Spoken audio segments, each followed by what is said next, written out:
ಎಲ್ರಿಗೂ ನಮಸ್ಕಾರ. ಮುಂಜಾನೆಯ ಶುಭಕಾಮನೆಗಳೊಂದಿಗೆ ತಮ್ಮೆಲ್ಲರಿಗೂ NKR ವಾಹಿನಿಯ ಹೆಮ್ಮೆಯ ಪ್ರಸ್ತುತಿ ಧರ್ಮಜ್ಯೋತಿ ಕಾರ್ಯಕ್ರಮಕ್ಕೆ ಪ್ರೀತಿಪೂರ್ವಕ ಸ್ವಾಗತ ಸುಸ್ವಾಗತ. ನಾನು ನಿಮ್ಮ ಮನೆ ಮಗಳು ದಿವ್ಯಾ ಆಲೂರ್. ಬನ್ನಿ, ಇವತ್ತು ಬಹಳ ವಿಶೇಷವಾಗಿ ನಾಗಚೌತಿ. ಹಾಗಾಗಿ ಈ ದಿನ ಏನೆಲ್ಲ ತಯಾರಿ ಮಾಡ್ಕೊಳ್ಬೇಕು ಅಂತ ಗುರುಗಳಿಗಾಗಲೇ ಹೇಳಿದ್ದಾರೆ. ಸೊ ಪೂಜೆಯನ್ನು ನಮ್ಮ ಕಾರ್ಯಕ್ರಮದ ಜೊತೆಗೆ ಮಾತನ್ನು ಕೇಳಿಸ್ಕೊಳ್ತಾನೆ ಮನೆಯಲ್ಲಿ ಪೂಜೆ ಮಾಡಿ ಅಂತ ಹೇಳ್ತಾ ಮೊದಲಿಗೆ ಕಾರ್ಯಕ್ರಮದಲ್ಲಿ ಗುರುಗಳನ್ನು ಸ್ವಾಗತಿಸ್ಬಿಡೋಣ. ಶ್ರೀಯುತರು ಖ್ಯಾತ ಜ್ಯೋತಿಷಿಗಳು, ಆಧ್ಯಾತ್ಮಿಕ ಚಿಂತಕರು, ವೇದಾಗಮ ಪಂಡಿತರು, ವಾಚಸ್ಪತಿ ಗುರುಗಳು. ಗುರುಗಳೇ ನಮಸ್ಕಾರ. ಕಾರ್ಯಕ್ರಮಕ್ಕೆ ಹೃತ್ಪೂರ್ವಕ ಸ್ವಾಗತ. ತಮ್ಮ ನಮಸ್ತೆ, ಧನ್ಯವಾದ. ಗುರುಗಳೇ, ಇವತ್ತು ನಾಗಚೌತಿ ಅಂತ ಹೇಳಿದ್ರಿ. ಒಂದು ವಿಶೇಷವಾದ ಶ್ಲೋಕದೊಂದಿಗೆ ಸುಬ್ರಹ್ಮಣ್ಯನನ್ನ ಸ್ಮರಿಸೋಣ, ಜೊತೆಗೆ ಪಂಚಾಂಗ ಶ್ರವಣವನ್ನ ಮಾಡೋಣ. ಓಂ ಸಹಸ್ರಶೀರ್ಷಂ ದ್ವಿಸಹಸ್ರಜಿಹ್ವಂ ಪಿಶಂಗನೇತ್ರಂ ಕಪಿಲಾಂಶುಕಾಢ್ಯಂ ವಿಷಾಯುಧಂ ಪ್ರೋಜ್ವಲದಂಷ್ಟ್ರಬಾಹುಂ ತಂ ನಾಗರಾಜಂ ಪ್ರಣತೋಸ್ಮಿ ನಿತ್ಯಂ. ನಮಃ ಶಾಂತಾಯ ದಿವ್ಯಾಯ ಸತ್ಯಧರ್ಮಸ್ವರೂಪಿಣೇ ಸ್ವಾನಂದಾಮೃತತೃಪ್ತಾಯ ಶ್ರೀಧರಾಯ ನಮೋ ನಮಃ. ಓಂ. ನಮ್ಮ ಧರ್ಮಜ್ಯೋತಿ ಕಾರ್ಯಕ್ರಮದ ಸಮಸ್ತ ವೀಕ್ಷಕರಿಗೆ ಇವತ್ತಿನ ಕಾರ್ಯಕ್ರಮಕ್ಕೆ ಸ್ವಾಗತವನ್ನು ಕೋರ್ತಾ, ಹಾಗೆಯೇ ಯಾರ್ಯಾರು ಈ ಒಂದು ಜುಲೈ ತಿಂಗಳ 28ನೇ ತಾರೀಕು ನಿಮ್ಮ ಹುಟ್ಟಿದ ಹಬ್ಬವನ್ನು ಆಚರಣೆ ಮಾಡಿಕೊಳ್ತಾ ಇದ್ದೀರಿ, ವಿವಾಹ ವಾರ್ಷಿಕೋತ್ಸವದ ಸಂಭ್ರಮಾಚರಣೆಯಲ್ಲಿದ್ದೀರಿ, ನಿಮಗೆಲ್ಲರಿಗೂ ಕೂಡ ಹಾರ್ದಿಕವಾಗಿರತಕ್ಕಂಥ ಶುಭಾಶಯಗಳು, ಚಿಕ್ಕವರಿಗೆ ಆಶೀರ್ವಾದಗಳು, ಹಾಗೆ ದೊಡ್ಡವರಿಗೆ ನಮಸ್ಕಾರಗಳು. ಇದರ ಜೊತೆಯಲ್ಲಿ ನಿಮ್ಮ ಎಲ್ಲ ಸಂಕಟಗಳನ್ನು ಭಗವಂತ ದೂರ ಮಾಡಿ ನಿಮಗೆ ಸುಖ, ಶಾಂತಿ, ನೆಮ್ಮದಿ, ಸಮಾಧಾನ, ಸಮೃದ್ಧಿಗಳನ್ನು ಕೊಡಲಿ ಅಂತ ಹೇಳಿ ಅವನನ್ನು ಪ್ರಾರ್ಥನೆ ಮಾಡಿಕೊಂಡು ಇವತ್ತಿನ ಕಾರ್ಯಕ್ರಮವನ್ನು ಆರಂಭ ಮಾಡ್ತಿದ್ದೇನೆ. ಆರಂಭದಲ್ಲಿ ಇವತ್ತಿನ ಪಂಚಾಂಗವನ್ನು ನೋಡೋಣ. ಇವತ್ತು ಸ್ವಸ್ತಿ ಶ್ರೀ ವಿಜಯಾಭ್ಯದೃಪಶಾಲಿವಾಹನ ಪ್ರವರ್ತಮಾನ ವಿಶ್ವಾವಸುನಾಮ ಸಂವತ್ಸರದ ದಕ್ಷಿಣಾಯನ ವರ್ಷ ಋತು ಶ್ರಾವಣ ಮಾಸ ಶುಕ್ಲ ಪಕ್ಷದ ಚತುರ್ಥಿಯ ದಿನ. ಇವತ್ತು ಹುಬ್ಬ ನಕ್ಷತ್ರ ಇರತಕ್ಕಂಥದ್ದು, ಅಂದರೆ ಸಿಂಹರಾಶಿಗೆ ಚಂದ್ರ ನೆನ್ನೆನೆ ಬಂದಿದ್ದಾನೆ. ಹಾಗಾಗಿ ಹುಬ್ಬ ನಕ್ಷತ್ರ ಜೊತೆಯಲ್ಲಿರ್ತಕ್ಕಂಥದ್ದು ಪರಿಘ ನಾಮಕವಾಗಿರ್ತಕ್ಕಂಥ ಯೋಗ, ಪರಿಘ ಯೋಗ, ವಣಿಕ್ ಅಥವಾ ವಣಿಜ ಅನ್ನುವಂಥ ಕಾರಣ. ಇದು ಇವತ್ತಿನ ಪಂಚಾಂಗ ಆಯಿತು. ಇನ್ನೊಂದು ಬಹಳ ಮುಖ್ಯವಾದ ವಿಚಾರ ಏನಂತಂದರೆ, ಅನೇಕರ ಮನೆಯಲ್ಲಿ ನಾಗಚೌತಿಯನ್ನು ಆಚರಣೆ ಮಾಡ್ತಾರೆ. ಚತುರ್ಥಿಯ ದಿನ ನಾಗರ ಪಂಚಮಿಯ ಸಂಬಂಧವಾದಂತಹ ನಾಗಾರಾಧನೆಯನ್ನು ಚತುರ್ಥಿಗೆ ಆಚರಣೆ ಮಾಡ್ತಕ್ಕಂಥ ಕುಟುಂಬಗಳೆಲ್ಲ ಇದ್ದಾರೆ. ಅವರೆಲ್ಲರೂ ಇವತ್ತು ನಾಗ ಚತುರ್ಥಿಯನ್ನು ಆಚರಣೆ ಮಾಡ್ತೀರಿ. ಇದರ ಬಗ್ಗೆ ಒಂದು ಚಿಕ್ಕದಾದ ವಿವರಣೆಯನ್ನು ಕೊಡ್ತೇನೆ ಇವತ್ತಿನ ಕಾರ್ಯಕ್ರಮದಲ್ಲಿ. ಜೊತೆಯಲ್ಲಿ ನಾಳೆ ದಿವಸ ನಾಗರ ಪಂಚಮಿ ಇರೋದರಿಂದ ಬೆಳಿಗ್ಗೆ ನನ್ನ ಕಾರ್ಯಕ್ರಮ ನೋಡಿಕೊಂಡು ನೀವು ಆಚರಣೆ ಮಾಡೋದಕ್ಕಿಂತ ಈ ಕಾರ್ಯಕ್ರಮದ ಬಗ್ಗೆ ತಿಳ್ಕೊಂಡು, ನಾಗಾರಾಧನೆಯ ವಿಷಯಗಳನ್ನು ತಿಳ್ಕೊಂಡು ಆರಾಧನೆ ಮಾಡ್ತಕ್ಕಂಥದ್ದು ಸುಲಭ ಆಗಿರುತ್ತಲ್ವ. ಹಾಗಾಗಿ ನಾಳೆ ನಾಗರ ಪಂಚಮಿಯನ್ನು ಹೇಗೆ ಆಚರಣೆ ಮಾಡಬೇಕು ಅನ್ನೋದನ್ನು ಕೂಡ ಇವತ್ತು ತಿಳಿಸ್ಕೊಡ್ತೀನಿ. ನೀವು ಅದನ್ನು ಸರಿಯಾಗಿ ತಿಳ್ಕೊಂಡು ಅದೇ ರೀತಿಯಲ್ಲಿ ಆರಾಧನೆ ಮಾಡಿ ನಾಗನ ಅನುಗ್ರಹವನ್ನು ತಗೊಳ್ಬಹುದು. ಇದಿಷ್ಟು ಇವತ್ತಿನ ಪಂಚಾಂಗದ ವಿಚಾರ ಆಯಿತು. ಈಗ ಇವತ್ತಿನ ಗ್ರಹ ಸ್ಥಿತಿಯನ್ನು ನೋಡೋಣ. ಮೇಷ ವೃಷಭ ರಾಶಿ ಎರಡೂ ರಾಶಿಗಳಲ್ಲಿ ಯಾವುದೇ ಗ್ರಹ ಸಂಚಾರ ಇಲ್ಲ. ಶುಕ್ರ ನಿನ್ನೆ ದಿವಸ ವೃಷಭ ರಾಶಿಯನ್ನು ಬದಲಾಯಿಸಿ ಮಿಥುನಕ್ಕೆ ಪ್ರವೇಶ ಮಾಡಿದ್ದಾನೆ. ಹಾಗಾಗಿ ಮಿಥುನದಲ್ಲಿ ಗುರು ಶುಕ್ರರು, ಕರ್ಕಾಟಕದಲ್ಲಿ ರವಿ ಬುಧರು, ಸಿಂಹದಲ್ಲಿ ಕುಜ ಕೇತು ಚಂದ್ರ, ಕನ್ಯಾ ತುಲಾ ವೃಶ್ಚಿಕ ಧನು ಮಕರ ರಾಶಿಗಳು ಖಾಲಿ, ಹಾಗೆ ಕುಂಭದಲ್ಲಿ ರಾಹು ಮತ್ತು ಮೀನದಲ್ಲಿ ಶನೈಶ್ಚರ. ಇದು ಇವತ್ತಿನ ಗ್ರಹ ಸ್ಥಿತಿ. ಇನ್ನು ಇಂದು ದಿನ ಭವಿಷ್ಯ ಹೇಗಿದೆ ಅಂತ ಮೊದಲ 4 ರಾಶಿಯವರಿಗೆ ತಿಳಿಸ್ಬಿಡೋಣ ಗುರುಗಳೇ. ಆಗಲಿ. ಮೊದಲನೇದಾಗಿ ಮೇಷರಾಶಿ. ಮೇಷರಾಶಿಗೆ ಇವತ್ತಿನ ದಿನ ಚೆನ್ನಾಗಿದೆ. ಪಂಚಮದಲ್ಲಿ ಶಶಿಮಂಗಳ ಯೋಗ, ಕೇತುಗ್ರಸ್ತವಾಗಿರತಕ್ಕಂಥದ್ದು. ದೇವತಾರಾಧನೆಯನ್ನು ಮಾಡಿ ಅನುಗ್ರಹ ಪಡ್ಕೊಳ್ಳಿಕ್ಕೆ, ಅದರಲ್ಲೂ ವಿಶೇಷವಾಗಿ ಪಂಚಮದಲ್ಲಿ ಕುಜ ಮತ್ತು ಕೇತು ಇರೋದರಿಂದ ಚಂದ್ರನ ಜೊತೆಯಲ್ಲಿರ್ತಕ್ಕಂಥದ್ದೇನಿದೆ, ಯಾರಿಗೆ ಸಂತಾನ ಭಾಗ್ಯದ ಒಂದು ಅಪೇಕ್ಷೆಯಲ್ಲಿದ್ದೀರಿ, ಯಾರಿಗೆ ಸಂತಾನ ಪಡ್ಕೊಳ್ಬೇಕು, ಏನೋ ದೋಷ ಇದೆ, ನಮಗೆ ಸಂತಾನ ಆಗುತ್ತಿಲ್ಲ ಇತ್ಯಾದಿ ಯೋಚನೆಗಳನ್ನು ಇಟ್ಕೊಂಡಿರ್ತಕ್ಕಂತಹ ಮೇಷರಾಶಿಯವರು, ಅಥವಾ ದೇವತಾರಾಧನೆಯನ್ನು ಏನಾದರೂ ಒಂದನ್ನು ಮಾಡಿಕೊಳ್ಬೇಕು, ನಮ್ಮ ಕುಟುಂಬದ ಅಭಿವೃದ್ಧಿಗಾಗಿ, ಪುಣ್ಯ ಸಂಪಾದನೆಗಾಗಿ ಮಾಡಬೇಕು ಅನ್ನುವಂಥ ಅಪೇಕ್ಷೆ ಇಟ್ಕೊಂಡಿರ್ತಕ್ಕಂಥವರು, ಅಥವಾ ಸತಿಪತಿಗಳು ನಾವು ಒಟ್ಟಾಗಿ ಅನ್ಯೋನ್ಯವಾಗಿ ಬಾಳಬೇಕು ಅನ್ನುವಂಥ ಅಪೇಕ್ಷೆ ಇಟ್ಕೊಂಡಿರ್ತಕ್ಕಂಥವರು. ಯಾಕೆಂದರೆ ಪಂಚಮದಲ್ಲಿ ಶಶಿಮಂಗಳ ಯೋಗ ಇದೆ. ಹಾಗಾಗಿ ಶಶಿಮಂಗಳ ಯೋಗ ಅಂದರೆ ಸತಿಪತಿಗಳ ದಾಂಪತ್ಯವನ್ನು ಗಟ್ಟಿ ಮಾಡ್ತಕ್ಕಂಥ ಒಂದು ಒಳ್ಳೆಯ ಯೋಗ ಅದು. ಅದರಲ್ಲೂ ಕೇತು ಇದ್ದಾನೆ ಅಂತಂದರೆ ಸಂತಾನವನ್ನು ಕೂಡ ಜೊತೆಯಲ್ಲಿ ಅಪೇಕ್ಷೆ ಮಾಡ್ತಕ್ಕಂಥವರಿಗೆ ಉತ್ತಮವಾಗಿರ್ತಕ್ಕಂಥ ಒಂದು ಗ್ರಹಯೋಗ ಇದೆ ಇವತ್ತು.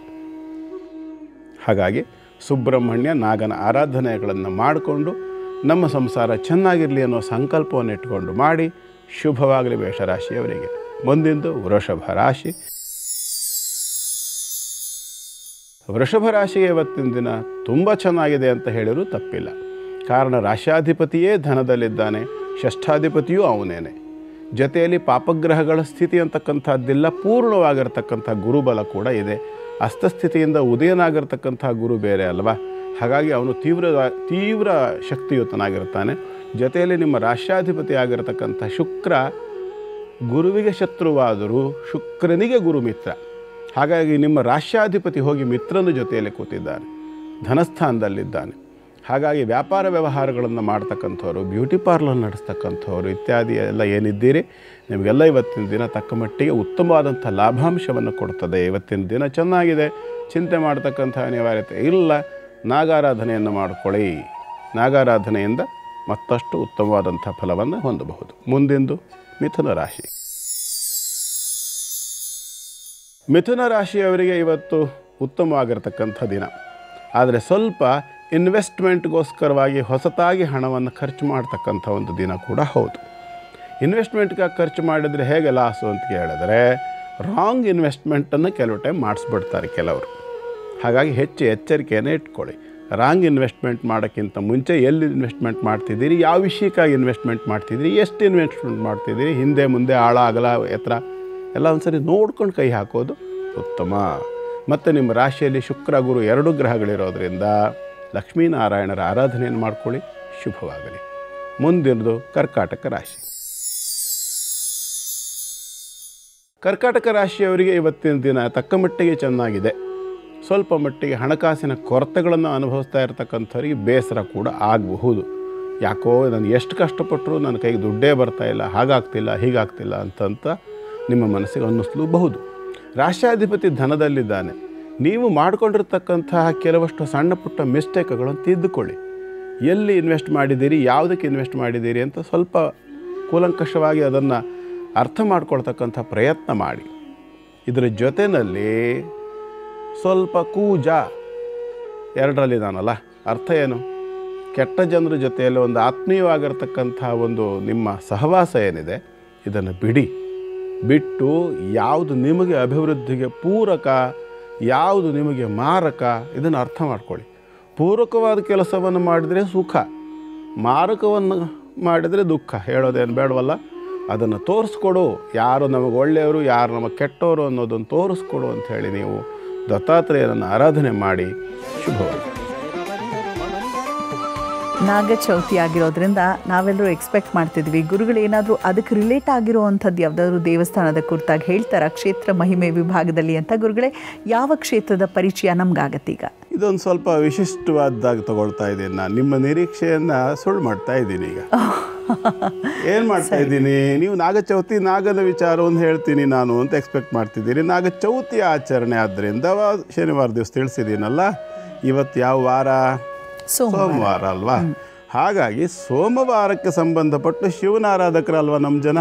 ಖಂಡಿತ. ಹಾಗಾಗಿ ಶಿವನ ದರ್ಶನ ಇವತ್ತು ಮುಗಿಸ್ಕೊಂಡು ಆ ನಂತರದಲ್ಲಿ ನಾಳೆ ನಾಗನ ಕ್ಷೇತ್ರದ ಕಡೆಗೆ ಹೋಗೋಣ. ಅಂದರೆ ನಾಗಚೌತಿಯಂದು ಶಿವನ ದರ್ಶನ ಬಹಳ ವಿಶೇಷನಾ? ನಾಗಚೌತಿಯಂದು ಶಿವನ ದರ್ಶನದ ಜೊತೆಯಲ್ಲಿ ಶ್ರಾವಣ ಮಾಸದ ಮೊದಲ ಸೋಮವಾರ ಇವತ್ತು. ಓ, ಶ್ರಾವಣ ಸೋಮವಾರ ಅಲ್ವಾ. ಹಾಗಾಗಿ ಶ್ರಾವಣ ಮಾಸ ಮತ್ತು ಕಾರ್ತಿಕ ಮಾಸಗಳಲ್ಲಿ ಸೋಮವಾರಗಳು ಬಹಳ ವಿಶೇಷ, ಶನಿವಾರಗಳು ಬಹಳ ವಿಶೇಷ. ಹಾಗಾಗಿ ಇವತ್ತು ಮೊದಲ ಶ್ರಾವಣ ಸೋಮವಾರ. ಹಾಗಾಗಿ ಶಿವನ ದರ್ಶನ ಇವತ್ತು ಮಾಡ್ಕೊಳ್ಳೋಣ. ನಾಳೆ ಮಂಗಳವಾರವೂ ಇದೆ, ನಾಗಪ್ಪಂಗೆ ಸಂಬಂಧಪಟ್ಟ ವಾರನೂ ಆಯಿತು, ನಾಗರ ಪಂಚಮಿನೂ ಇದೆ. ನಾಳೆ ಸುಬ್ರಹ್ಮಣ್ಯ ದರ್ಶನ ಮಾಡೋಣ ಅಲ್ವಾ. ಇವತ್ತು ಎಲ್ಲಿ ಹೋಗೋಣ ಗೊತ್ತಾ? ಶರಾವತಿ ನದಿಯ ದಂಡೆಗೆ ಹೋಗೋಣ. ಸಂಪೂರ್ಣವಾದ ತಲಕಳಲ್ಲೇ ಆ ಒಂದು ಅಣೆಕಟ್ಟಿನ ಹಿನ್ನೀರಿನ ಹಿಂಭಾಗದಲ್ಲಿ ಇರತಕ್ಕಂತಹ ಪಂಚಲಿಂಗೇಶ್ವರನ ಸನ್ನಿಧಾನಕ್ಕೆ ಹೋಗೋಣ. ಕಾಳು ಮೆಣಸಿನ ರಾಣಿ ಅಂತಕ್ಕಂತಹ ಒಂದು ಆ ಪ್ರದೇಶವನ್ನು ಆಳ್ತಿದ್ದಂತಹ ರಾಣಿ 800 ವರ್ಷಗಳ ಹಿಂದೆ ಪ್ರತಿಷ್ಠಾಪನೆ ಮಾಡಿರ್ತಕ್ಕಂಥ ಒಂದು ದೇವಸ್ಥಾನವನ್ನು ನಾವು ದರ್ಶನ ಮಾಡ್ಕೊಂಡು ಬರೋಣ. ಇತ್ತೀಚೆಗೆ ಕೆಲವು ಒಂದು 3-4 ವರ್ಷಗಳ ಈಚೆಗೆ ಹೊಸತಾಗಿ ಒಂದು ಮಂದಿರವನ್ನು ನಿರ್ಮಾಣ ಮಾಡಿ ಅಲ್ಲಿ ಪ್ರತಿಷ್ಠಾಪನೆ ಮಾಡಿದ್ದಾರೆ. ಈ ಶಿವಲಿಂಗದ ವಿಶೇಷ ಏನು ಅಂತಂದರೆ, ಈ ಶಿವಲಿಂಗ 1 ತಿಂಗಳಿನಲ್ಲಿ 5 ರೀತಿಯ ಬಣ್ಣಗಳನ್ನು ತೋರಿಸ್ತದೆ. ಬಿಳಿಯ ಬಣ್ಣದ ಶಿವಲಿಂಗ ಬಹಳ ವಿಶಿಷ್ಟವಾಗಿರತಕ್ಕಂಥದ್ದು. ಪಾಣಿಪೀಠವನ್ನು ಹೊಂದಿರತಕ್ಕಂಥದ್ದು 4 ಪಾಣಿಪೀಠಗಳುಂಟು ಇಲ್ಲಿ. ಋಗ್ಯಜ ಸಾಮ ಅಥರ್ವ. ಋಗ್ವೇದ, ಯಜುರ್ವೇದ, ಸಾಮವೇದ, ಅಥರ್ವವೇದ ಅನ್ನುವಂಥ ಲೆಕ್ಕದಲ್ಲಿ 4 ಪಾಣಿಪೀಠಗಳ ಒಳಗಡೆಗೆ ಅಡ್ಡಡ್ಡವಾಗಿ ಸ್ವಲ್ಪ ಮಟ್ಟಿಗೆ ಆ ನಿರ್ಮಾಣವೇ ಶಂಖದ ಆಕಾರದಲ್ಲಿರ್ತಕ್ಕಂಥ ಶಿವಲಿಂಗ. ಮೇಲ್ಭಾಗ ಲಿಂಗಾಕಾರವಾಗಿದೆ. ಒಳಗಡೆಗೆ ಪಾಣಿಪೀಠದ ಒಳಗಡೆಗೆ ಆಕಾರ ವ್ಯತ್ಯಾಸ ಇರತಕ್ಕಂತಹ ಶಿವಲಿಂಗ. ನಾನು ಹೇಳಿದ್ನಲ್ಲ, 5 ಬಾರಿ ಈ ಶಿವಲಿಂಗ ಬಣ್ಣವನ್ನು ಬದಲಾಯಿಸ್ತದೆ. 5 ಬಣ್ಣಗಳು ಯಾವುದು ಅಂದರೆ, ಶುಭ್ರ ಶ್ವೇತವರ್ಣವನ್ನು ಕೆಲವು ಸಾರಿ ತೋರಿಸ್ತದೆ. ವಿಶೇಷವಾಗಿ ಶುಕ್ಲ ಪಕ್ಷದ ಹುಣ್ಣಿಮೆಯ ದಿನ ಶುಭ್ರ ಶ್ವೇತವರ್ಣ. ಕೃಷ್ಣ ಪಕ್ಷದಲ್ಲಿ ಹುಣ್ಣಿಮೆಯವರೆಗೂ, ಅಮಾವಾಸ್ಯೆಯ ನಂತರದಲ್ಲಿ ಹುಣ್ಣಿಮೆಯವರೆಗೂ ದಿನದಿಂದ ದಿನಕ್ಕೆ ಹೆಚ್ಚು ಬಿಳುಪಾಗ್ತಾ ಹೋಗಿ ಶುದ್ಧ ಶುಭ್ರವರ್ಣವನ್ನು ಹುಣ್ಣಿಮೆಯ ದಿನ ತೋರಿಸ್ತಾ, ಕೃಷ್ಣ ಪಕ್ಷದಲ್ಲಿ ಬದಲಾಗ್ತಾ ಅದು ಆರಂಭದಲ್ಲಿ ಬಂಗಾರದ ಬಣ್ಣವನ್ನು ತೋರಿಸ್ತದೆ, ಅರ್ಥಾತ್ ಜೇನುತುಪ್ಪದ ಬಣ್ಣವನ್ನು ತೋರಿಸ್ತದೆ. ಬಹುಳ ಪಂಚಮಿಯ ನಂತರದಲ್ಲಿ ಅಷ್ಟಮಿಯವರೆಗೆ ಆ ಬಂಗಾರದ ಬಣ್ಣ ಹೋಗಿ ಬೆಳ್ಳಿಯ ಬಣ್ಣ ಬರ್ತದೆ. ಅಷ್ಟಮಿಯಿಂದ ದ್ವಾದಶಿಯವರೆಗೆ ಆ ಒಂದು ಬಣ್ಣ ಕೂಡ ಮಸುಕಾಗ್ತಾ ಸಿಮೆಂಟಿನ ಕಲರ್ ಬರಲಿಕ್ಕೆ ಆರಂಭ ಆಗ್ತದೆ. ಅಮಾವಾಸ್ಯೆ ದಿವಸ ಸಂಪೂರ್ಣ ಬ್ರೌನ್ ಅಂದರೆ ಡಾರ್ಕ್ ಸಿಮೆಂಟ್ ಕಲರ್ ಆಗ್ತದೆ. ಆ ನಂತರದಲ್ಲಿ ಬಿಳಿ ಆಗ್ತಾ ಹೋಗ್ತದೆ. ಬಹಳ ಅದ್ಭುತವಾಗಿರತಕ್ಕಂಥ ಶಿವಲಿಂಗ. ಪ್ರಕೃತಿಯಲ್ಲಿ ಒಂದು ಕಲ್ಲು ಅದು, ಮತ್ತು ಪ್ರಕೃತಿಯಲ್ಲೇ ಸಿಕ್ಕಿದ ಕಲ್ಲು, ಅದೇನು ಉದ್ಭವ ಲಿಂಗ ಅಲ್ಲ. ಬಹಳ ಅದ್ಭುತ ಅಂತಂದರೆ ಬಿಳಿಯ ಶಿವಲಿಂಗ, ಅದು ಬಿಳಿಯ ಬಣ್ಣದ್ದು. ಈ ರೀತಿಯಾಗಿ ವರ್ಣವನ್ನು ವ್ಯತ್ಯಾಸ ಮಾಡ್ತಾ ಹೋಗ್ತಕ್ಕಂಥ ಒಂದು ಶಿವಲಿಂಗ. ಬಹಳ ಶಕ್ತಿಶಾಲಿಯಾಗಿರ್ತಕ್ಕಂಥ ಒಂದು ಕ್ಷೇತ್ರ. ಇಲ್ಲಿ ಈ 5 ರೀತಿಯಲ್ಲಿ ಬಣ್ಣವನ್ನು ಆ ಲಿಂಗ ಬದಲಾವಣೆ ಮಾಡುವುದರಿಂದ ಇದನ್ನು ಪಂಚಲಿಂಗೇಶ್ವರ ಅಂತ ಕರೀತಾರೆ. ಈ ಪಂಚಲಿಂಗೇಶ್ವರ ಕ್ಷೇತ್ರದ ವಿಶೇಷತೆ ಏನು ಅಂತಂದರೆ, ನದಿಯ ತೀರದಲ್ಲಿರ್ತಕ್ಕಂಥದ್ದು ಇದು. ಅಂದರೆ ಮುಂದಿರ್ತಕ್ಕಂಥದ್ದು ಶರಾವತಿಯ ಹಿನ್ನೀರು. ಆ ನೀರು ಇಲ್ಲದೇ ಇದ್ದಂಥ ಕಾಲದಲ್ಲಿ ಮುಂದೆ ಇರ್ತಕ್ಕಂಥದ್ದು ಪ್ರಪಾತದಂತಹ ಕಣಿವೆ. ಸುಮಾರು ಆ ಜಾಗದಲ್ಲಿ ಶರಾವತಿ ಡ್ಯಾಮಿನ ಆಳ ಒಂದು ಅಂದಾಜಿನ ಪ್ರಕಾರ 1000 ಅಡಿ ಅಂತ ಹೇಳ್ತಾರೆ. 1000 ಅಡಿ ಆಳದವರೆಗೂ ಸಹ ನೀರಿನ ಆಳ ಅಂತಕ್ಕಂಥದ್ದಿದೆ. ಆ ಭಾಗದಲ್ಲಿ ಸುಮಾರು ನದಿಯ ನೀರಿನಿಂದ ಒಂದು 200-300 ಅಡಿ ದೂರದಲ್ಲಿ ಈ ಒಂದು ಗುಂಡಿ ಬೈಲ್ ಅಂತಕ್ಕಂಥ ಒಂದು ಕ್ಷೇತ್ರ. ನಮ್ಮಲ್ಲಿ ಅನೇಕರು ಬಳೆ ಪದ್ಮಾವತಿಯ ದರ್ಶನವನ್ನು ಮಾಡ್ಕೊಂಡು ಬಂದಿರಬಹುದು. ವಡಿನ್ ಬೈಲ್ ಅಂತಕ್ಕಂಥ ಒಂದು ಕ್ಷೇತ್ರ ಅದು. ಅಲ್ಲಿರ್ತಕ್ಕಂತಹ ಪದ್ಮಾವತಿ ದೇವಿಯನ್ನು ದರ್ಶನ ಮಾಡಲಿಕ್ಕೆ ನಮ್ಮ ವೀಕ್ಷಕರಲ್ಲಿ ಅನೇಕರು ಹೋಗಿರಬಹುದು. ಜೋಗ್ ಫಾಲ್ಸ್ನಿಂದ ಸುಮಾರು 15 ಕಿಲೋಮೀಟರ್ಗಳು ದೂರದಲ್ಲಿರ್ತಕ್ಕಂಥ ಒಂದು ಕ್ಷೇತ್ರ ಇದು. ಈ ಗುಂಡಿ ಬೈಲ್ನಲ್ಲಿರ್ತಕ್ಕಂಥ ಈ ಪಂಚಲಿಂಗೇಶ್ವರನ ಸನ್ನಿಧಾನ ಸ್ವತಃ ನಾನು ದರ್ಶನ ಮಾಡಿರ್ತಕ್ಕಂಥ ಕ್ಷೇತ್ರ. ಅಲ್ಲಿ ಒಂದು 2-3 ದಿನಗಳ ಕಾಲ ಉಳಿದು ಅನುಷ್ಠಾನವನ್ನು ಮಾಡಿ ಆ ಪರಮಾತ್ಮನ ಒಂದು ಸನ್ನಿಧಾನದ ಆ ಒಂದು ಮಹಾತ್ಮೆಯನ್ನು ಕಂಡು ಬಂದಿರತಕ್ಕಂಥವನು. ಮತ್ತು ಅವನ ಅನುಗ್ರಹಕ್ಕೋಸ್ಕರ ರುದ್ರಾಭಿಷೇಕಾದಿಗಳನ್ನು ಮಾಡಿ ಅವನನ್ನು ಸ್ತೋತ್ರ ಮಾಡಿ ಬಂದಿದ್ದೇನೆ. ಹಾಗಾಗಿ ಈ ಒಂದು ಕ್ಷೇತ್ರ ಅಂತಕ್ಕಂಥದ್ದು ಬಹಳ ಅದ್ಭುತವಾಗಿರತಕ್ಕಂಥ ಮಹಾತ್ಮೆಯನ್ನು ಹೊಂದಿದೆ. ಅಲ್ಲಿ ಹೋಗಿ ಸೇವೆ ಇತ್ಯಾದಿಗಳನ್ನು ಮಾಡಿ ಕೆಲವು ಅಲ್ಲಿ ಮಾಡಬೇಕಾಗಿರ್ತಕ್ಕಂತಹ ಕೆಲವು ಕಾರ್ಯಗಳನ್ನು ಸರಿಯಾದ ರೀತಿಯಲ್ಲಿ ಮಾಡಿದ ಪಕ್ಷದಲ್ಲಿ ಅನೇಕ ರೀತಿಯ ದೋಷಗಳನ್ನು ಪರಿಹಾರ ಮಾಡ್ಕೋಬೋದು. ಗುರುಗಳೇ, ನಾಳೆ ನಾಗರ ಪಂಚಮಿ ಆಗಿರೋದ್ರಿಂದ ಆಚಾರ ವಿಚಾರ ವಿಭಾಗದಲ್ಲಿ ನಾಳೆ ಏನೆಲ್ಲ ತಯಾರಿ ಮಾಡಿಕೊಳ್ಬೇಕು ಅಂತ ತಿಳಿಯಪಡಿಸ್ತೀರಾ? ಆಗಲಿ. ಮೊದಲನೇದಾಗಿ ನಾನು ಶನಿವಾರದ ನಮ್ಮ ಕಾರ್ಯಕ್ರಮದಲ್ಲಿ ನಾಗರ ಚೌತಿಯ ವಿಚಾರವನ್ನು ತಿಳಿಸಿದ್ದೇನೆ. ಅದರಲ್ಲಿ ಕೆಲವಷ್ಟು ಕಿವಿ ಮಾತುಗಳನ್ನು ಕೂಡ ಹೇಳಿದ್ದೆ. ಈಗ ನಾಗರ ಪಂಚಮಿ ನಾಳೆ ಇರೋದರಿಂದ ನಾಳೆ ಆರಾಧನೆ ಮಾಡಬೇಕಾಗಿರ್ತಕ್ಕಂಥ ಒಂದು ಕ್ರಮದ ಬಗ್ಗೆ ನಿಮಗೆ ವಿವರಣೆಯನ್ನು ಕೊಡ್ತೇನೆ. ಸಿದ್ಧಪಡಿಸಿ ಇಟ್ಕೊಳ್ಬೇಕಾಗಿರ್ತಕ್ಕಂಥ ವಸ್ತುಗಳು ಯಾವುದು ಅಂದರೆ, ಬಿಳಿ ಮತ್ತು ಹಳದಿ ಬಣ್ಣದ ಹೂಗಳು, ಪತ್ರೆ, ದವನ, ಮರುಗ, ಗರಿಕೆ ಇತ್ಯಾದಿಗಳು.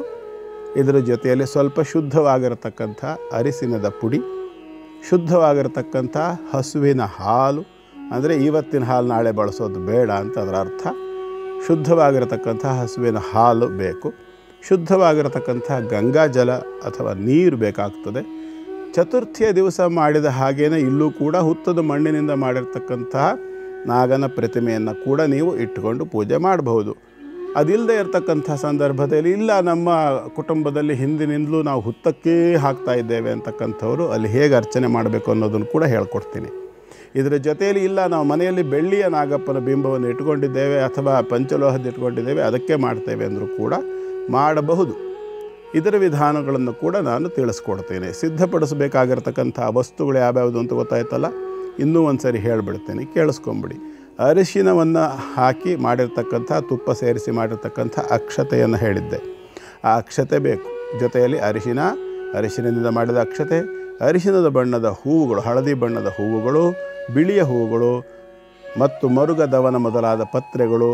ವಿಶೇಷವಾಗಿ ನಾಗರ ಪಂಚಮಿಗೆ ಸಿಗ್ತದೆ ಅನೇಕ ಕಡೆಗಳಲ್ಲಿ, ಸಿಕ್ಕಿದರೆ ಬಹಳ ಸಂತೋಷ.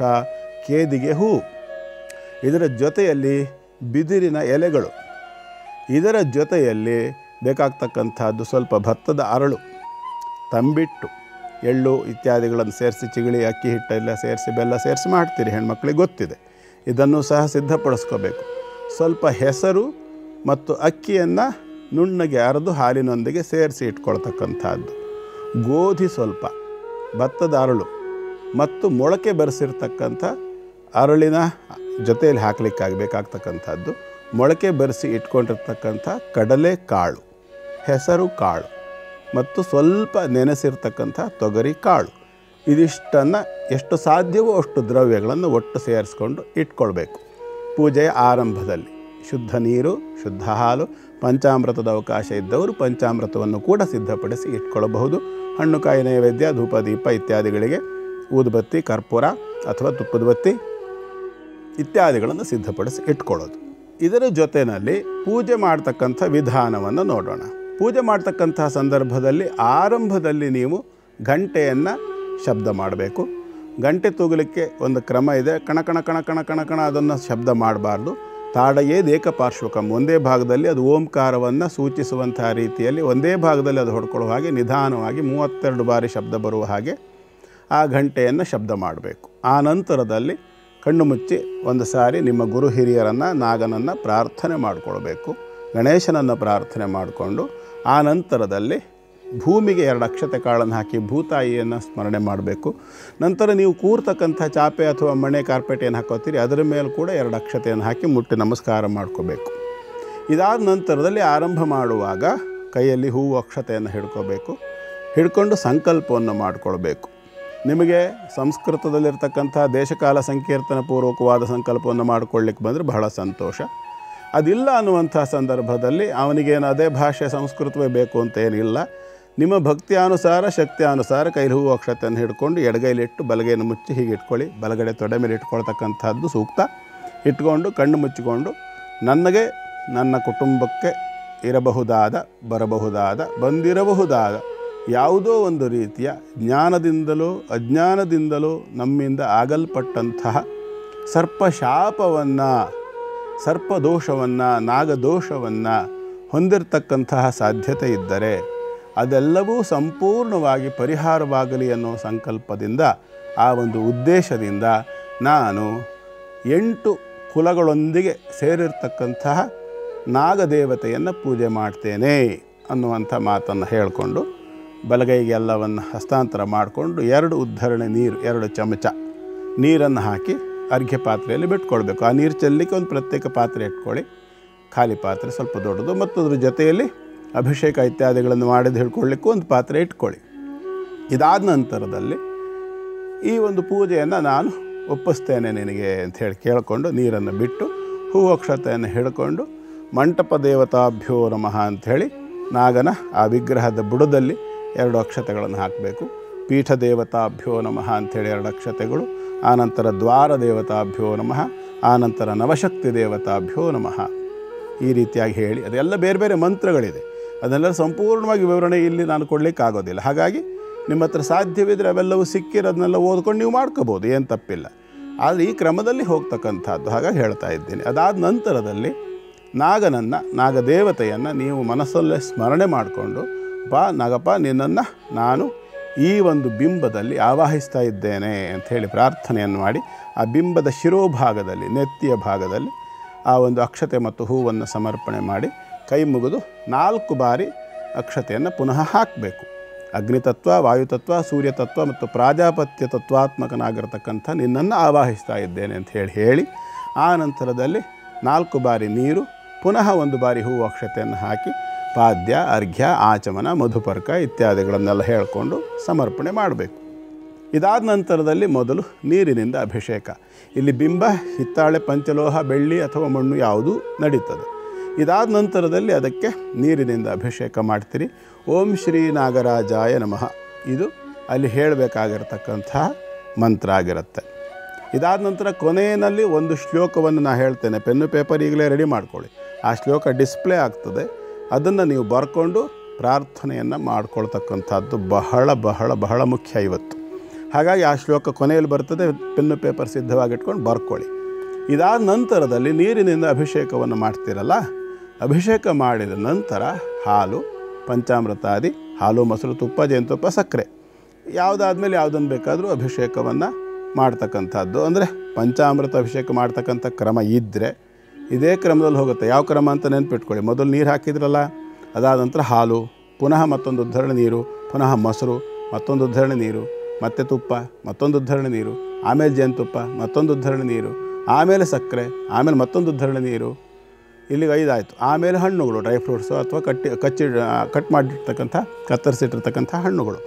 ಇದರ ಅಭಿಷೇಕ ಆದ ನಂತರ ಪುನಃ ನೀರು.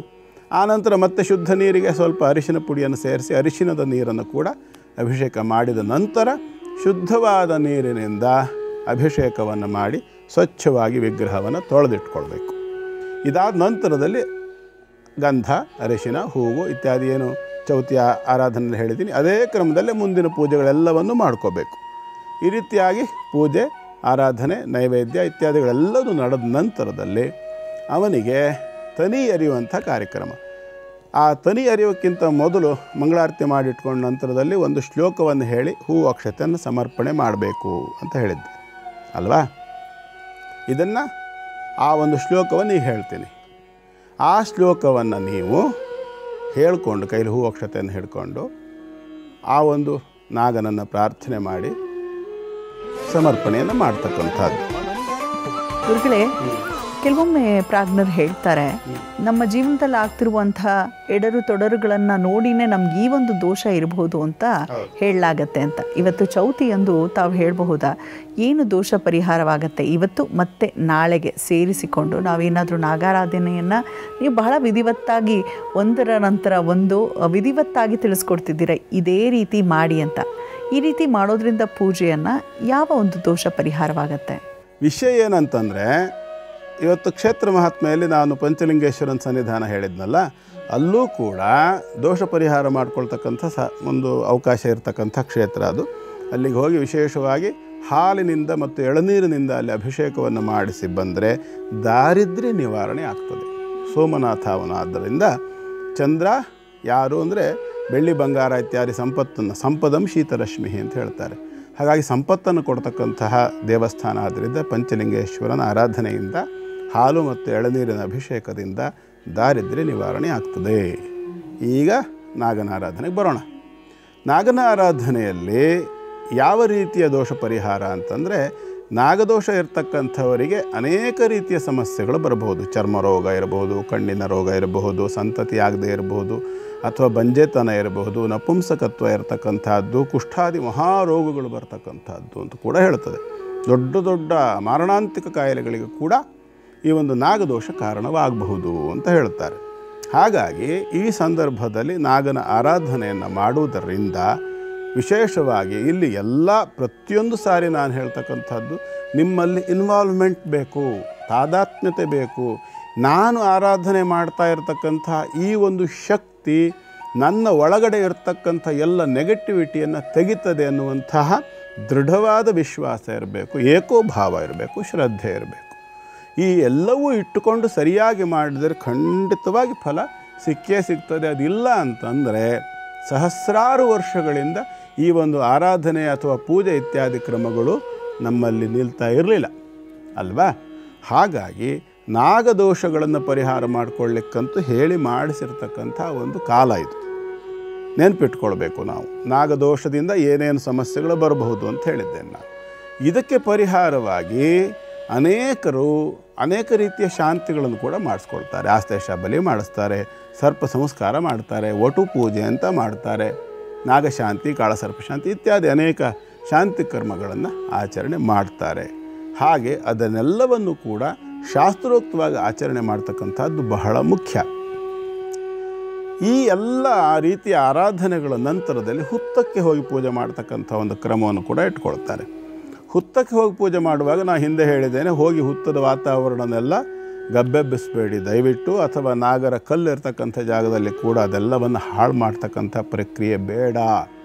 ಅಲ್ಲಿ ಒಬ್ಬ ಯೋಗ್ಯರಾಗಿರ್ತಕ್ಕಂಥ ವ್ಯಕ್ತಿಯನ್ನು ಇಟ್ಟು ಆ ಜಾಗವನ್ನು ಶುದ್ಧವಾಗಿರ್ತಕ್ಕಂಥ ಪ್ರಯತ್ನವನ್ನು ಮಾಡಲೇಬೇಕು. ಇದಾದ ನಂತರದಲ್ಲಿ ಇಲ್ಲ ಅದಕ್ಕೆ ಅವಕಾಶ ಇಲ್ಲ ಅಂತ ಹೇಳಾದರೆ ನೀವೇನು ಮಾಡಬಹುದು, ಒಂದು ಚಿಕ್ಕ ಮಲ್ಲಿಗೆ ಹೂವು ಅಥವಾ ಒಂದು 8-10 ಗರಿಕೆಗಳನ್ನು ಒಂದು ಸಣ್ಣ ಕಟ್ಟಾಗಿ ಮಾಡಿಟ್ಕೊಂಡು, ಕಟ್ಟಿಂತಾರೆ ಕಟ್ಟಿಟ್ಕೊಂಡು ಆ ನಂತರದಲ್ಲಿ ನೀವು ಅಭಿಷೇಕ ಪೂಜೆ ಇತ್ಯಾದಿಗಳಿಗಾಗಿ ತಗೊಂಡು ಹೋಗಿರ್ತಕ್ಕಂಥ ದ್ರವ್ಯಗಳೇನಿರ್ತದೆಯಲ್ಲ, ಹಾಲು ಮೊಸರು ಇರಬಹುದು, ನೀರು ಇರಬಹುದು ಇತ್ಯಾದಿಗಳನ್ನೆಲ್ಲ ನೀವು ಆ ಗರಿಕೆಯನ್ನು ಅಥವಾ ಹೂವನ್ನು ಆ ವಸ್ತುವಿನಲ್ಲಿ ಅದ್ದಿ ನಾಗನಿಗೆ ಪ್ರೋಕ್ಷಣೆಯನ್ನು ಮಾಡಬಹುದು.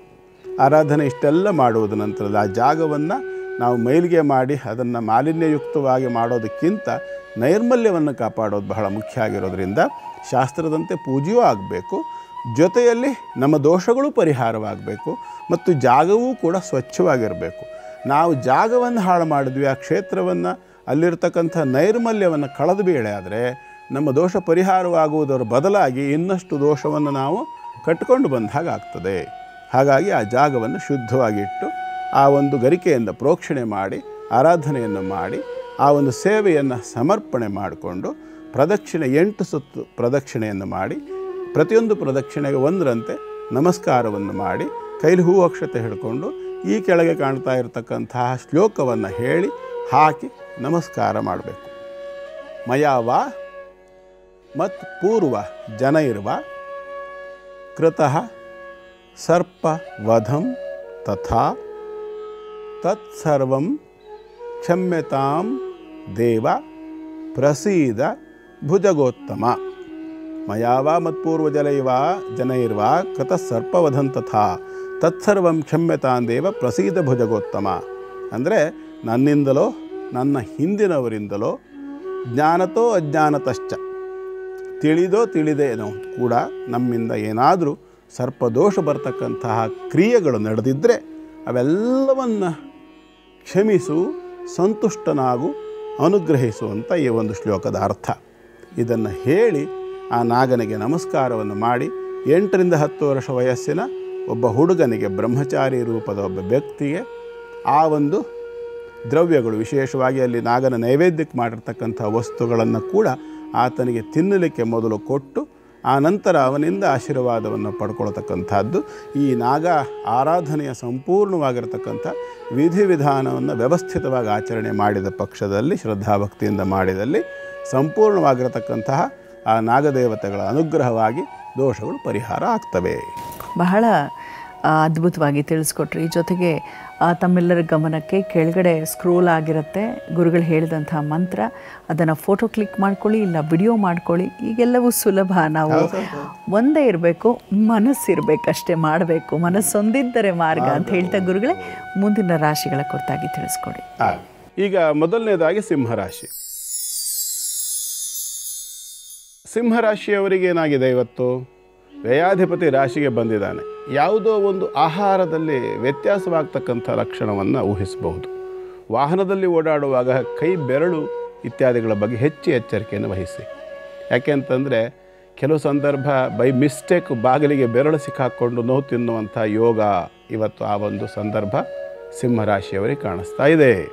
ಹಾಗಾಗಿ ವಿಶೇಷವಾಗಿ ಅದರಲ್ಲೂ ಕಾರು ಅನ್ನೋದನ್ನು ಒತ್ತಿ ಹೇಳಲಿಕ್ಕೆ ಇಷ್ಟಪಡ್ತೀನಿ. ಸಿಂಹರಾಶಿಯವರು ಇವತ್ತು ಕಾರ್ನಲ್ಲಿ ಸಂಚಾರ ಮಾಡುವಾಗ ಗಡಿ ಬಿಡಿಯನ್ನು ಮಾಡಲಿಕ್ಕೆ ಹೋಗಿ ಬೆರಳು ಸಿಕ್ಕಾಕ್ಕೊಂಡು ನೋವು ತಿನ್ನುವಂಥ ಒಂದು ಯೋಗ ಉಂಟು ಇವತ್ತು. ಹಾಗಾಗಿ ಸ್ವಲ್ಪ ಹೆಚ್ಚು ಎಚ್ಚರಿಕೆಯನ್ನು ವಹಿಸ್ಕೊಳ್ಳಿ. ಜೊತೆಯಲ್ಲಿ ಇವತ್ತಿನ ದಿನ ತಕ್ಕಮಟ್ಟಿಗೆ ಚೆನ್ನಾಗಿದೆ. ಆರೋಗ್ಯದ ಬಗ್ಗೆ, ಆಹಾರದ ಬಗ್ಗೆ ಕೂಡ ಸ್ವಲ್ಪ ಎಚ್ಚರಿಕೆ ವಹಿಸ್ತಕ್ಕಂಥದ್ದು ಉತ್ತಮ. ಹಳೆಯ ಸ್ಟಾಕ್ ಆಹಾರಗಳನ್ನು ಇಷ್ಟಪಟ್ಟು ತಿಂತಕ್ಕಂಥವ್ರು ಇರ್ತಾರೆ ಕೆಲವರು. ನೆನ್ನೆ ಮಾಡಿದ್ದು ನನಗೆ ತುಂಬ ಇಷ್ಟ, ಅದು ಹಾಗಿತ್ತು ಹೀಗಿತ್ತು, ಫ್ರಿಡ್ಜಲ್ಲಿಡು, ನಾಳೆ ತಿನ್ನಕ್ಕೆ ಬೇಕು ಇತ್ಯಾದಿ ಯೋಚನೆಗಳನ್ನೆಲ್ಲ ಮಾಡಿ ಇಟ್ಕೊಂಡು ತಿನ್ನೋರು ಏನಿದ್ದೀರಿ, ಸ್ವಲ್ಪ ಹುಷಾರಾಗಿರಿ. ಸ್ವಲ್ಪ ಯಾಮಾರಿದ್ರೆ 3 ದಿನ ಆಸ್ಪತ್ರೆ ಟ್ರೀಟ್ಮೆಂಟ್ ತೊಗೊಳ್ಬೇಕಾಗಿ ಬರುತ್ತೆ. ಫುಡ್ ಪಾಯ್ಸನಿಂಗ್ ಇತ್ಯಾದಿ ಎಲ್ಲ ಆದರೆ ದೊಡ್ಡ ಸಮಸ್ಯೆ ಆಗ್ಬೋದು ಮುಂದೆ. ಹಾಗಾಗಿ ಅಂಥದ್ದನ್ನೆಲ್ಲ ಸ್ವಲ್ಪ ಅವಾಯ್ಡ್ ಮಾಡಿ ಆಹಾರದ ಬಗ್ಗೆ ಜಾಗ್ರತೆ ವಹಿಸಿ ಸ್ವಲ್ಪ ಹೆಚ್ಚು ನೀರನ್ನು ಬೆಚ್ಚಗೆ ಮಾಡಿ ಕುಡಿತಕ್ಕಂಥದ್ದು ಆಹಾರದ ವ್ಯತ್ಯಾಸವನ್ನು ಕೂಡ ಸರಿ ಮಾಡಿಕೊಡ್ತದೆ. ಅಗ್ನಿಮಾಂದ್ಯ ದೋಷ ನಿವೃತ್ತಿಗೋಸ್ಕರವಾಗಿ ಅಗ್ನಿ ಆರಾಧನೆ ವಿಚಾರವನ್ನು ನಾನು ಹಿಂದೆ ಹೇಳಿಕೊಟ್ಟಿದ್ದೀನಿ.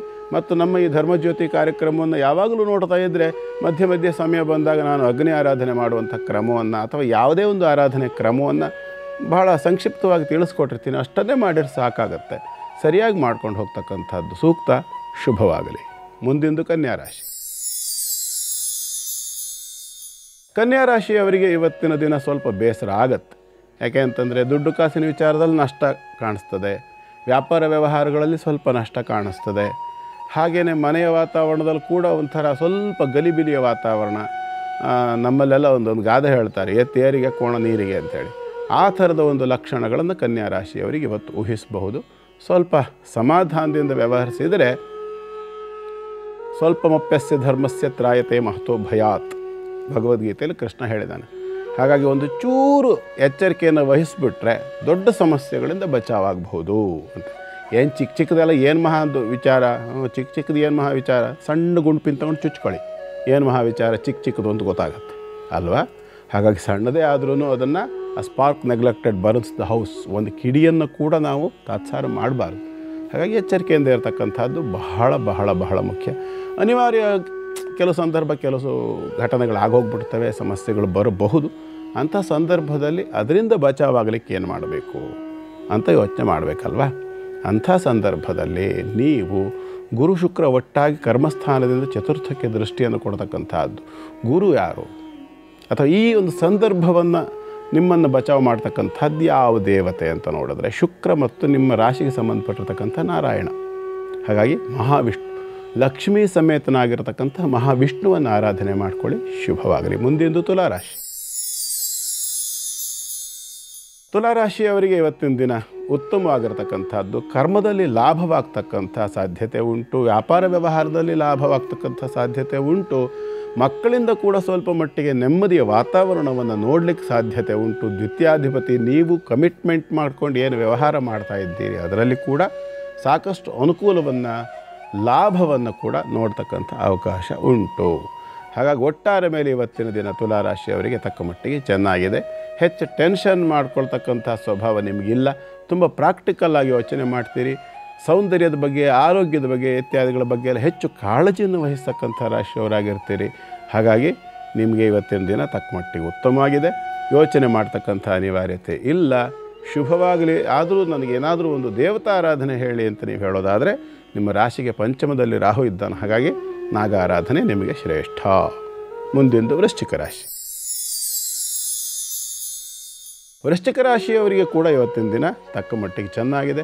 ಅಷ್ಟಮಾಧಿಪತಿ ಅಷ್ಟಮವನ್ನು ಬಿಟ್ಟು ಮುಂದೆ ಹೋಗಿದ್ದಾನೆ. ಸ್ವಲ್ಪ ಆದರೂ ಹಿರಿಯರ ಆರೋಗ್ಯದ ಬಗ್ಗೆ ಹೆಚ್ಚು ಗಮನವನ್ನು ಕೊಡ್ತಕ್ಕಂಥದ್ದು ಸೂಕ್ತ. ಭಾಗ್ಯಾಧಿಪತಿ ಅಷ್ಟಮದಲ್ಲಿದ್ದಾನೆ. ಸ್ವಲ್ಪ ಮನೆಯ ಚಿಕಿತ್ಸೆಗಳು ಬೇಕಾಗಿ ಬರಬಹುದು. ದೊಡ್ಡ ಮಟ್ಟದ ಟ್ರೀಟ್ಮೆಂಟ್ ಇತ್ಯಾದಿಗಳ ಲಕ್ಷಣ ಕಾಣಿಸೋದಿಲ್ಲ. ಹಾಗಾಗಿ ಹೆಚ್ಚು ಚಿಂತೆ ಮಾಡ್ತಕ್ಕಂಥ ಅನಿವಾರ್ಯತೆ ಧನುರಾಶಿಯವರಿಗೆ ಇಲ್ಲ. ಆದರೂ ಕೂಡ ಪೂರ್ವಾಷಾಢ ನಕ್ಷತ್ರದವರಿಗೆ ವಿಶೇಷವಾಗಿ ಯಾರಿಗೆ ಶುಕ್ರ ದಶೆಯಲ್ಲಿದ್ದಾರೆ ಪೂರ್ವಾಷಾಢ ನಕ್ಷತ್ರದವರು ಅಂದರೆ ಚಿಕ್ಕ ವಯಸ್ಸಿನವರು ಅಂತ ಕಾಣಿಸ್ತದೆ. 20-18 ವರ್ಷದ ಒಳಗಿನವರಿಗೆ ಪೂರ್ವಾಷಾಢ ನಕ್ಷತ್ರದವರಿಗೆ ಇವತ್ತಿನ ದಿನ ಸ್ವಲ್ಪ ಹೆಚ್ಚು ಬೇಸರವನ್ನು ಕೊಡ್ತದೆ. ಕಾರಣ ಏನು ಅಂದರೆ ಮನೆಯಲ್ಲಿ ಹಿರಿಯರಿಂದ ಬಯಸ್ಕೊಳ್ತಕ್ಕಂಥದ್ದು ತಪ್ಪು ನಡವಳಿಕೆಗಳಿಂದ ಅಥವಾ ಯಾವುದೋ ಒಂದು ತಪ್ಪು ತಿಳುವಳಿಕೆ ವರ್ತನೆಗಳಿಂದ, ಬಿಹೇವಿಯರ್ನಿಂದ ಕೂಡ ಇವತ್ತು ಹಿರಿಯರಿಂದ ಬಯಸ್ಕೊಳ್ಳುವಂಥ ಒಂದು ಯೋಗ ಇದೆ. ಎಚ್ಚರಿಕೆಯಿಂದ ಹೆಜ್ಜೆ ಇಡಿ ಅಂತ ನಿಮಗೆ ಸಲಹೆ ಕೊಡಲಿಕ್ಕೆ ಇಷ್ಟಪಡ್ತೀನಿ. ಮತ್ತು ಆದಷ್ಟು ಇವತ್ತು ಬೆಳಿಗ್ಗೆ ಆದಷ್ಟು ಬೇಗ ಎಷ್ಟೊತ್ತಿಗೆ ಎದ್ದಿದ್ದೀರೋ ನಿಮಗೆ ಗೊತ್ತು. ಕಾರ್ಯಕ್ರಮ ನೋಡ್ತಾ ಇದ್ದರೆ ಒಂದು ಸಾರಿ ತಾಯಿಯನ್ನು ನಿಲ್ಲಿಸ್ಕೊಂಡು ಕೂರಿಸ್ಕೊಂಡು ತಾಯಿ ಕಾಲನ್ನು ಎರಡೂ ಕೈಯಿಂದ ಕಾಲನ್ನು ಹಿಡ್ಕೊಂಡು ಕಾಲಿಗೆ ಬಿದ್ದು ನಮಸ್ಕಾರ ಮಾಡಿ ತಾಯಿಯಿಂದ ಆಶೀರ್ವಾದ ತಗೊಳ್ಳಿ. ಶುಭವಾಗುತ್ತೆ. ಗುರುಗಳೇ, ಪ್ರಶ್ನೋತ್ತರ ವಿಭಾಗದಲ್ಲಿ ವಿಮ್ಲಾ ಅನ್ನೋರು ಪ್ರಶ್ನೆಯನ್ನು ಕೇಳ್ತಾ ಇದ್ದಾರೆ ಬೆಂಗಳೂರಿನಿಂದ. ಅವ್ರು ಹುಟ್ಟಿರುವಂಥ ದಿನಾಂಕ 11/9/1997, ಸಮಯ 4:30 ಬೆಳಗಿನ ಜಾವ ಅಂತ ಹೇಳ್ತಿದ್ದಾರೆ. ಬಹಳಷ್ಟು ಜನ ಅವ್ರವ್ರ ಬಗ್ಗೆನೇ ಕೇಳೋದಕ್ಕೆ ಪ್ರಶ್ನೆಗಳನ್ನು ಕಳಿಸ್ತಾ ಇದ್ರು. ಆದರೆ ವಿಮ್ಲಾ ಅವರು ತನ್ನ ತಾಯಿಯ ಆರೋಗ್ಯದ ಬಗ್ಗೆ ತಿಳಿಸಿ ಪದೇ ಪದೇ ಹುಷಾರು ತಪ್ತಾರೆ ಗುರುಗಳೇ ಅಂತ ಹೇಳ್ತಾ, ನಾನು ಡಬಲ್ ಡಿಗ್ರಿ ಮಾಡಿದ್ದೀನಿ ಗುರುಗಳೇ, ಗೌರ್ಮೆಂಟ್ ಕೆಲಸ ಏನಾದರೂ ಸಿಗುತ್ತಾ, ನಾನು ತಗೊಳ್ತಾ ಇದ್ದೀನಿ ಕಾಂಪಿಟೇಟಿವ್ ಎಕ್ಸಾಮ್ಸ್ ಅಂತ ಕೇಳ್ತಾ ಇದ್ದಾರೆ. ಬಹಳ ಒಂದು ಒಳ್ಳೆಯ ಪ್ರಶ್ನೆಯನ್ನು ಕೇಳಿದ್ದಾರೆ. ತಾಯಿಯ ಬಗ್ಗೆ ಕೇಳ್ತಕ್ಕಂಥವ್ರು ಬಹಳ ಕಡಿಮೆ. ತಂದೆ ತಾಯಿಗಳ ಆರೋಗ್ಯದ ಬಗ್ಗೆ ಎಷ್ಟು ವಿಚಿತ್ರ ಅಂದರೆ, ಜ್ಯೋತಿಷ್ಯದಲ್ಲಿ ತಂದೆ ತಾಯಿಗಳ ಡೇಟ್ ಆಫ್ ಬರ್ತ್ ಟೈಮ್ ಸಿಗದೆ ಇದ್ರೆ ಮಕ್ಕಳ ಜಾತಕದ ಮುಖಾಂತರ ತಂದೆ ತಾಯಿಗಳ ಒಂದು ಪರಿಸ್ಥಿತಿಯನ್ನು ತಿಳ್ಕೊಬೋದಾ ಅಂತ ಕೇಳೋರಿದ್ದಾರೆ. ಇದಕ್ಕೆ ಸೂಚ್ಯವಾಗಿ ಬರ್ತಕ್ಕಂಥದ್ದು, ಚಂದ್ರನನ್ನು ತಾಯಿ ಸೂಚಕವಾದ ಗ್ರಹ ಅಂತಲೂ, ಚತುರ್ಥ ಭಾವವನ್ನು ತಾಯಿ ಸೂಚಕವಾಗಿರ್ತಕ್ಕಂಥ ಭಾವ ಅಂತಲೂ, ಹಾಗೂ 9ನೇ ರಾಶಿ ಮತ್ತು ಸೂರ್ಯನನ್ನು ತಂದೆಯ ಸೂಚಕವಾಗಿರ್ತಕ್ಕಂಥದ್ದು ಅಂತಲೂ ತಗೋಬೇಕು ಅಂತ ಹೇಳ್ತದೆ. ಹಾಗಾಗಿ ಇಲ್ಲಿ ವಿಮಲಾ ಅವರು ಕಳಿಸಿರ್ತಕ್ಕಂಥ ಡೇಟ್ ಆಫ್ ಬರ್ತ್ ಟೈಮ್ ಪ್ರಕಾರ ಇವರದ್ದು ಮೂಲ ನಕ್ಷತ್ರವಾಗ್ತದೆ, ಧನು ರಾಶಿ ಆಗ್ತದೆ ಮತ್ತು ಕರ್ಕಾಟಕ ಲಗ್ನವಾಗ್ತದೆ. ಲಗ್ನಾತ್ ಚತುರ್ಥ ಭಾವದಲ್ಲಿ ಭೃಗ್ವಂಗಾರಕ ಯೋಗ ಉಂಟು. ಚಂದ್ರಾತ್ ಚತುರ್ಥ ಭಾವದಲ್ಲಿರ್ತಕ್ಕಂಥದ್ದು ಶನೈಶ್ಚರನ ಒಂದು ಸನ್ನಿಧಾನ ಇದೆ ಜಾತಕದಲ್ಲಿ. ಲಗ್ನಾತ್ 4ನೇ ರಾಶಿ ಮಾತೃಸ್ಥಾನದಲ್ಲಿ ಮಾರಕನಾಗಿರ್ತಕ್ಕಂಥ ಮಂಗಳ ಇದ್ದಾನೆ. ಚಂದ್ರಾತ್ 4ನೇ ಸ್ಥಾನದಲ್ಲಿ ಕೂಡ ಮಾರಕನಾಗಿರ್ತಕ್ಕಂಥ ಶನೈಶ್ಚರ ಇದ್ದಾನೆ. ಇಲ್ಲಿ ವಿಚಿತ್ರವಾದ್ದೇನಪ್ಪ ಅಂತಂದರೆ, 4ರಿಂದ ಮಾರಕ ಸ್ಥಾನವಾಗಿರ್ತಕ್ಕಂತಹ ಸಪ್ತಮ ಭಾವದಲ್ಲಿ ನೀಚ ಸ್ಥಿತಿಯಲ್ಲಿರ್ತಕ್ಕಂತಹ ಮಾರಕನಾದ ಗುರು ಇದ್ದಾನೆ. ಹಾಗಾಗಿ ಗುರುತರವಾಗಿರ್ತಕ್ಕಂಥ ಅಂದರೆ ಸ್ವಲ್ಪ ಅಪಾಯಕಾರಿಯಾಗಿರ್ತಕ್ಕಂತಹ ಶರೀರದ ಆರೋಗ್ಯದ ವ್ಯತ್ಯಾಸ ತಾಯಿಗೆ ಸೂಚಿಸ್ತದೆ. ಅದಕ್ಕೆ ಒಂದು ಶ್ಲೋಕದ ಆಧಾರ ಕೂಡ ಜ್ಯೋತಿಷ್ಶಾಸ್ತ್ರ ಕೊಡ್ತದೆ. ಚಂದ್ರನಿಂದ 4ನೇ ರಾಶಿಯಲ್ಲಿ ಮಾರಕ ಗ್ರಹಗಳಿದ್ದರೆ, ಅಥವಾ ಸೂರ್ಯನಿಂದ 4ನೇ ರಾಶಿಗಳಲ್ಲಿ, ಅಥವಾ 9ನೇ ರಾಶಿಯಿಂದ 4ರಲ್ಲಿ, ಅಂದರೆ ಲಗ್ನಾತ್ 7 ಮತ್ತು 12ನೇ ರಾಶಿಗಳಲ್ಲಿ ಮಾರಕ ಗ್ರಹಗಳಿದ್ದರೆ ತಾಯಿ ತಂದೆಯರಿಗೆ ಅಪಾಯ. ಅಥವಾ ಸೂರ್ಯ ಮತ್ತು ಚಂದ್ರರಿಂದ 4ನೇ ರಾಶಿಗಳಲ್ಲಿ ಕೂಡ ಮಂಗಳ, ಶನಿ ಇತ್ಯಾದಿ ಗ್ರಹಗಳು ಮಾರಕ ಗ್ರಹಗಳಾಗಿದ್ದ ಪಕ್ಷದಲ್ಲಿ ಅದು ಕೂಡ ತಾಯಿ ತಂದೆಯರಿಗೆ ಆರೋಗ್ಯಕ್ಕೆ ಅಪಾಯವನ್ನು ಕೊಡ್ತದೆ ಅಂತ ಸೂಚಿಸ್ತದೆ. ಹಾಗಾಗಿ ಇಲ್ಲಿ ಇವರು ಕೇಳಿರ್ತಕ್ಕಂತಹ ಒಂದು ಭಾಗವನ್ನು ನೋಡಿದಾಗ ಮಂಗಳ ಮತ್ತು ಶನೇಶ್ಚರ 2 ಗ್ರಹಗಳಿಂದಲೂ ಕೂಡ ಬಾಧೆ ಅಂತಕ್ಕಂಥದ್ದು ಸ್ಪಷ್ಟವಾಗಿ ಕಾಣಿಸ್ತದೆ. ಇವರ ಶಾರೀರಿಕವಾಗಿ ಪದೇ ಪದೇ ಆರೋಗ್ಯ ಕೆಡ್ತಕ್ಕಂಥದ್ದು ವಾತ ಸಂಬಂಧ ಪ್ರಕೃತಿ ಶರೀರದಲ್ಲುಂಟು, ಕಫ ವಿಕೋಪ ಕೂಡ ಇವರ ಶರೀರದಲ್ಲಿ ಉಂಟು. ಯಾಕೆಂದರೆ ಜಲರಾಶಿ ಆಗಿರತಕ್ಕಂಥ ಮೀನದಲ್ಲಿ ಶನೈಶ್ಚರ ದೃಷ್ಟಿಯನ್ನು ಚಂದ್ರನಿಗೆ ಕೊಡ್ತಾನೆ, ಯಾಕೆಂದರೆ ಮಾತೃಸ್ಥಾನಕ್ಕೆ ಕೊಡ್ತಾನೆ. ಹಾಗಾಗಿ ಈ ಒಂದು ಬಾಧೆ ಅಂತಕ್ಕಂಥದ್ದು ತೀವ್ರತರದಲ್ಲಿರ್ತಕ್ಕಂಥ ಸಾಧ್ಯತೆ ಉಂಟು. ಒಂದು ಸರ್ಜರಿ ಕೂಡ ಆಗಬೇಕಾಗಿ ಬಂದಿರಬಹುದು, ಗರ್ಭಕೋಶ ಇತ್ಯಾದಿಗಳಿಗೆ ಸಂಬಂಧಪಟ್ಟು ಕೂಡ, ಅಥವಾ ಒಟ್ಟಾರೆ ಹೆಣ್ಣು ಮಕ್ಕಳ ಆ ಒಂದು ವಿಭಾಗದ ಆರೋಗ್ಯಕ್ಕೆ ಸಂಬಂಧಪಟ್ಟು ಸ್ವಲ್ಪ ತೊಂದರೆ ಆಗಿರತಕ್ಕಂಥ ಲಕ್ಷಣಗಳು ಕೂಡ ಈ ಜಾತಕದ ಪ್ರಕಾರ ಅನ್ನಿಸ್ತದೆ. ಹಾಗಾಗಿ ಇದಕ್ಕೆ ಪೂರ್ಣವಾಗಿರತಕ್ಕಂಥ ದೇವತಾ ಆರಾಧನೆ ಮೂಲಕವಾಗಿ ಇದಕ್ಕೆ ಪರಿಹಾರವನ್ನು ಹುಡುಕೋದು ಸ್ವಲ್ಪ ಕಷ್ಟ. ಕಾರಣ ಏನು ಅಂತಂದರೆ, ಅಲ್ಲಿ ಅವರಿಗೆ ಶಾರೀರಿಕವಾದ ಇದರಲ್ಲಿ ಭಾಗವಹಿಸ್ತಕ್ಕಂಥ ಸಾಮರ್ಥ್ಯದ ಕೊರತೆ ಕಾಣಿಸ್ತದೆ. ಹಾಗಾಗಿ ಇವರಿಗೆ ಸದ್ಯದಲ್ಲಿ ಸಂಪೂರ್ಣವಾಗಿ ಚೇತರಿಕೆ ಆಗಲಿಕ್ಕೋಸ್ಕರವಾಗಿ 2 ರೀತಿಯ ಕೆಲಸಗಳನ್ನು ಮಾಡಬೇಕು. ಮೊದಲನೇದೇನಪ್ಪ ಅಂತಂದರೆ, ಅವರಿಗೆ ವೈದ್ಯಕೀಯವಾಗಿರ್ತಕ್ಕಂಥ ಒಂದು ಚಿಕಿತ್ಸೆಯನ್ನು ಕೊಡಿಸುವಂಥದ್ದು. 2ನೇದಾಗಿ ಸುಮಾರು 300 ಗ್ರಾಮ್ ಆಗುವಷ್ಟು ಕಪ್ಪು ಎಳ್ಳು, ಅಷ್ಟೇ ತೂಕದಷ್ಟು ಕಲ್ಲುಪ್ಪು, ನೆನ್ಪಿಟ್ಕೊಳ್ಳಿ, ಕಲ್ಲುಪ್ಪು ಮತ್ತು ಕರಿ ಎಳ್ಳು ಸಮ ಪ್ರಮಾಣ 300 ಗ್ರಾಮ್ ತೂಕ ಇದ್ದರೆ ಸಾಕು. ಅದೆರಡನ್ನೂ ಸಹ ಒಂದು ಬಿಳಿ ಮತ್ತು ಕಪ್ಪು ಮಿಶ್ರಣವಾಗಿರತಕ್ಕಂಥ ಬಟ್ಟೆಯಲ್ಲಿ, ಕಾಟನ್ ಬಟ್ಟೆ, ಕಪ್ಪು ಮತ್ತು ಬಿಳಿ ಎರಡೂ ಸಹ ಮಿಶ್ರಣವಾಗಿರಬೇಕು. ಆ ಬಟ್ಟೆಯಲ್ಲಿ ಆ ಎರಡೂ ವಸ್ತುವನ್ನು, ಕಪ್ಪು ಎಳ್ಳು ಮತ್ತು ಉಪ್ಪನ್ನು ಹಾಕಿ ಕಟ್ಟಿ ಅದನ್ನು ಒಂದು ಗಂಟು ಮಾಡಿ ಅವರ ತಾಯಿಗೆ ತಲೆಗೆ 3 ಬಾರಿ ಮತ್ತು ತಲೆಯಿಂದ ಕಾಲ ಕಡೆಗೆ 3 ಬಾರಿಯಾಗಿ ಅದನ್ನು ನಿವಾಳಿಸಿ ದೃಷ್ಟಿ ತೆಗೆಯುವ ರೀತಿಯಲ್ಲಿ ಮಾಡಿ ಅದನ್ನು ಒಂದು ಕಬ್ಬಿಣದ ಪಾತ್ರೆ ಆಗಬೇಕು. ಕಬ್ಬಿಣದ ಪಾತ್ರೆಯಲ್ಲಿ ನೀರನ್ನಿಟ್ಟು ಆ ನೀರಿಗೆ ಆ ಬಟ್ಟೆಯನ್ನು ಹಾಕಿಬಿಡಬೇಕು. ಅಲ್ಲಿ ಕ್ರಮೇಣ ಏನಾಗ್ತದೆ, ಉಪ್ಪು ಕರಗಿ ಹೋಗ್ತದೆ. ಉಪ್ಪು ಕರಗಿದ ನಂತರದಲ್ಲಿ ಅಷ್ಟನ್ನು ಕೂಡ ತಗೊಂಡು ಹೋಗಿ ಹರಿಯುವ ನೀರಿನಲ್ಲಿ ವಿಸರ್ಜನೆಯನ್ನು ಮಾಡಬೇಕು. ಬಟ್ಟೆಯನ್ನು ಆ ಗಂಟನ್ನು ಕಳಚಿ ಉಳಿದಿರ್ತಕ್ಕಂಥ ಎಳ್ಳನ್ನು ಆ ಉಪ್ಪು ನೀರಿಗೆ ಸೇರಿಸಿ ಹರಿಯುವ ನೀರಿನಲ್ಲಿ ಹಾಕಿಬಿಡಬೇಕು. ಬಟ್ಟೆಯನ್ನು ದಡದ ಮೇಲೆ ವಿಸರ್ಜನೆ ಮಾಡಿ ಬರಲಿ. ಅವರಿಗೆ ಸಂಪೂರ್ಣವಾದಂತಹ ಆರೋಗ್ಯ ಅಂತಕ್ಕಂಥದ್ದು ಸುಧಾರಿಸಿದ ನಂತರದಲ್ಲಿ ಯೋಗ್ಯವಾಗಿರ್ತಕ್ಕಂಥ ಕೆಲವು ಶಾಂತಿಗಳನ್ನು ಮುಂದೆ ಹೇಳೋಣ ಅವರಿಗೆ. ಆ ಶಾಂತಿ ಕರ್ಮಗಳನ್ನು ಆಚರಣೆ ಮಾಡಲಿ. ಮತ್ತು ಸರ್ಕಾರಿ ಉದ್ಯೋಗದ ಬಗ್ಗೆ ಕೇಳಿದ್ದೀರಾ. ಶಿವಾರಾಧನೆಯಿಂದ ಸರ್ಕಾರಿ ಉದ್ಯೋಗ ಪ್ರಾಪ್ತಿ ಆಗ್ತಕ್ಕಂಥ ಅವಕಾಶ ಜಾತಕದಲ್ಲುಂಟು. ಪ್ರಯತ್ನವನ್ನು ಮಾಡಲಿ. ಶುಭವಾಗಲಿ. ವಿಮಲಾ ಅವರೇ, ಒಳ್ಳೆಯದಾಗಲಿ. ನಿಮಗೂ ಕೂಡ ನಿಮ್ಮ ತಾಯಿಯ ಆರೋಗ್ಯ ಆದಷ್ಟು ಬೇಗ ಸುಧಾರಿಸಲಿ ಅಂತ ಹಾರೈಸ್ತಾ ಧನ್ಯವಾದಗಳು ನಮ್ಮ ಕಾರ್ಯಕ್ರಮಕ್ಕೆ ಮೆಸೇಜ್ ಕಳಿಸಿದ್ದಕ್ಕಾಗಿ ಅಂತ ತಿಳಿಸ್ತಾ, ಗುರುಗಳೇ ಈಗ ಕೊನೆಯ 4 ರಾಶಿಗಳು. ಮೊದಲನೇದಾಗಿ ಧನುರಾಶಿಯನ್ನು ನೋಡೋಣ. ಧನುರಾಶಿಯವರಿಗೆ ಇವತ್ತಿನ ದಿನ ಸ್ವಲ್ಪ ಬೇಸರ ಆಗಬಹುದು. ನಾನು ಹೀಗೆ ಹೇಳ್ತಿದ್ದೀನಿ ಅಂಥೇಳಿ ಪಾಪಾಚರಣೆಯನ್ನು ಮಾಡಲಿಕ್ಕೆ ಪ್ರಚೋದಿಸ್ತಕ್ಕಂಥ ದಿನ. ಪಂಚಮಾಧಿಪತಿ ಯಾರು? ಧನುರಾಶಿಗೆ ಮಂಗಳ. ಅಷ್ಟಮಾಧಿಪತಿ ಯಾರು? ಚಂದ್ರ. ಈ ಚಂದ್ರ ಮಂಗಳ ಪಂಚಮ ಮತ್ತು ಅಷ್ಟಮಾಧಿಪತಿಗಳು ಬಂದು ಕರ್ಮದಲ್ಲಿ ಕೂತಿದ್ದಾರೆ ಅಂತಂದರೆ ಸ್ವಲ್ಪ ದುಷ್ಟ ಅಥವಾ ಕ್ಷುದ್ರ ಅಥವಾ ಸ್ವಲ್ಪ ದೇವತಾ ತಾರತಮ್ಯ ವಿಚಾರದಲ್ಲಿ ಕೆಳಮಟ್ಟದ ದೇವತೆಗಳನ್ನು ದುರಾಸೆಯಿಂದ ಆರಾಧನೆ ಮಾಡ್ತಕ್ಕಂಥ ಲಕ್ಷಣ ಕಾಣಿಸುತ್ತೆ. ಬೇಡ.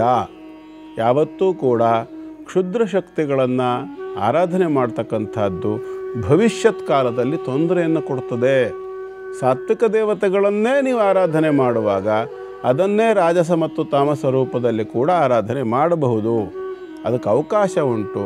ಆದಷ್ಟು ಸಾತ್ವಿಕ ದೇವತೆಗಳನ್ನು ತಾಮಸದಲ್ಲಿ ಆರಾಧನೆ ಮಾಡಬಾರ್ದು. ಪಂಚಶಕ್ತಿಗಳು, ಪಂಚಭೂತಗಳು, ನಾನು ಯಾವಾಗಲೂ ಹೇಳ್ತಿರ್ತೀನಲ್ಲ, ಸೂರ್ಯ, ಗಣಪತಿ, ದೇವಿ ಮತ್ತು ಶಿವ, ವಿಷ್ಣು, ಈ 5 ರೂಪಗಳನ್ನೇ ನೀವು ಉಗ್ರವಾಗಿ ಕೂಡ ಆರಾಧನೆ ಮಾಡಲಿಕ್ಕೆ ಬರುತ್ತೆ. ಆದರೆ ತಾಮಸ ರೂಪದಲ್ಲಿ ಆರಾಧನೆ ಮಾಡ್ತಕ್ಕಂಥದ್ದು ಅಷ್ಟು ಸೂಕ್ತ ಅಲ್ಲ. ಸಾತ್ವಿಕದಲ್ಲಿ ಆರಾಧನೆ ಮಾಡಿದ್ರೆ ನಿಮ್ಮ ರಕ್ಷಣೆ ಆಗುತ್ತೆ. ಆದರೆ ಪ್ರಾಪ್ತಿಯಾಗಬೇಕು ಐಶ್ವರ್ಯ ಇತ್ಯಾದಿಗಳಲ್ಲೂ ಅಂಥೇಳಾದರೆ ನೀವು ರಾಜಸ ರೂಪದಲ್ಲಿ ಆರಾಧನೆ ಮಾಡಬೇಕಾಗತ್ತೆ. ರಾಜಸ ರೂಪದಲ್ಲಿ ಶಿವನನ್ನು ಆರಾಧನೆ ಮಾಡ್ತಕ್ಕಂಥದ್ದು ಸೂಕ್ತ ಅಲ್ಲ. ಹಾಗಾಗಿ ನೆನಪಿಟ್ಕೊಳ್ಳಿ, ಯೋಚನೆ ಮಾಡಿ ಆನಂತರ ವ್ಯವಹಾರ ಮಾಡ್ತಕ್ಕಂಥದ್ದು ಸೂಕ್ತ. ಅನಿವಾರ್ಯ ಪರಿಸ್ಥಿತಿ ಇದೆ ಅಂತ ಹೇಳಾದರೆ ಸರ್ವರೂಪದಲ್ಲೂ ಸರ್ವಸ್ವರೂಪೇ ಸರ್ವೇಶೇ ಸರ್ವಶಕ್ತಿ ಸಮನ್ವಿತೆ ಭಯೇಭ್ಯಸ್ತ್ರಾಹಿನೋ ದೇವಿ ದುರ್ಗೆ ದೇವಿ ನಮೋಸ್ತುತೆ ಅಂತ ಹೇಳಿದ್ದಾರೆ.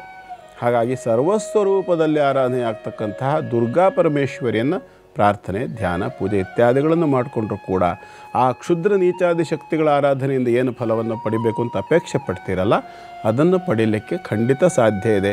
ಮಾರ್ಗವನ್ನು ಬದಲಾಯಿಸಿ ಅಪಮಾರ್ಗ, ವಾಮಮಾರ್ಗ, ದುರ್ಮಾರ್ಗಗಳಿಗೆ ಹೋಗದೆ ಸನ್ಮಾರ್ಗದಲ್ಲಿದ್ದೂ ಕೂಡ ಸಾಧಿಸಲಿಕ್ಕೆ ಸಾಧ್ಯ ಇದೆ.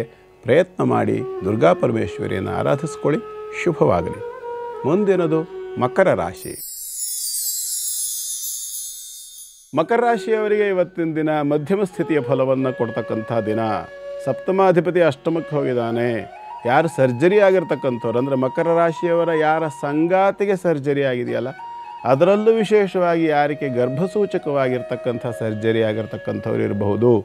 ಅಥವಾ ಯಾರ ಮಕರ ರಾಶಿಯವರ ಹೆಂಡತಿ, ವಿಶೇಷವಾಗಿ ಗಂಡಸರು ಯಾರು ಇರ್ತಾರೆ ಅವರ ಹೆಂಡತಿಗೆ ಗರ್ಭ ಸಂಬಂಧಿತವಾಗಿ PCOD problem, ovaries problem, uterus problem, tube problem ಇತ್ಯಾದಿ ಏನು ಆ ಸೆಕ್ಷನ್ನಿಗೆ ಸಂಬಂಧಪಟ್ಟಿರ್ತಕ್ಕಂಥ ಏನು ಸಮಸ್ಯೆಗಳಿರ್ತಕ್ಕಂಥವ್ರು ಇರ್ತೀರಿ, ಅಂಥವರಿಗೆ ಪೋಸ್ಟ್ ಸರ್ಜರಿ ಕಾಂಪ್ಲಿಕೇಶನ್ನಿನ ಲಕ್ಷಣಗಳು ಊಹಿಸಬಹುದು ಇಲ್ಲಿ ಇವತ್ತು.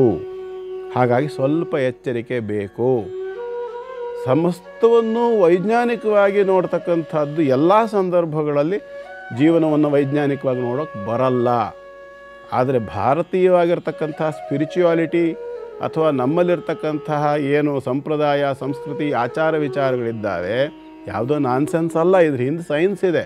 ಆ ಬಗ್ಗೆ ರಿಸರ್ಚ್ ಮಾಡ್ತಾ ಇಲ್ಲ ಜನ, ಅದನ್ನು ಒಟ್ಟು ಬಿಡ್ತಾ ಇದ್ದಾರೆ. ನಮ್ಮ ಜನರಿಗೂ ಕೂಡ ಶಂಖದಿಂದ ಬಂದರೆ ತೀರ್ಥ ಅಂತೇಳಿ ಹೇಳ್ತಾರಲ್ಲ, ಅದೇ ಥರ ಬೇರೆ ಯಾವುದೋ ದೇಶದವನು ಪರದೇಶಿ ಏನೋ ಒಂದು ಹೇಳಿದ ನಂತರದಲ್ಲಿ ನಮಗೆ ಇಷ್ಟ ಆಗುತ್ತೆ ಬಿಟ್ಟರೆ, ಆಮೇಲೆ ಒಪ್ಕೊಳ್ತೀವಿ ನಾವು. ಬಿಟ್ಟರೆ ನಮ್ಮವ್ರು ಹೇಳಿದರೆ ಬಿಡೋ ಪುರಾಣ ಏನೋ ಕಥೆ ಹೇಳ್ತಾರೆ ಇತ್ಯಾದಿ ಯೋಚನೆಗಳನ್ನೆಲ್ಲ ಮಾಡಿ ತಾತ್ಸಾರ ಮಾಡ್ತೀವಿ. ಆ ಥರ ಮಾಡಬೇಡಿ. ಸ್ವಲ್ಪ ಎಚ್ಚರಿಕೆ ವಹಿಸಿ ಗರ್ಭಕ್ಕೆ ಸಂಬಂಧಪಟ್ಟತಕ್ಕಂಥ ದೇವತೆ ಸುಬ್ರಹ್ಮಣ್ಯನ ಆರಾಧನೆಯನ್ನು ಮಾಡಿಕೊಳ್ಳಿ. ಶುಭವಾಗಲಿ.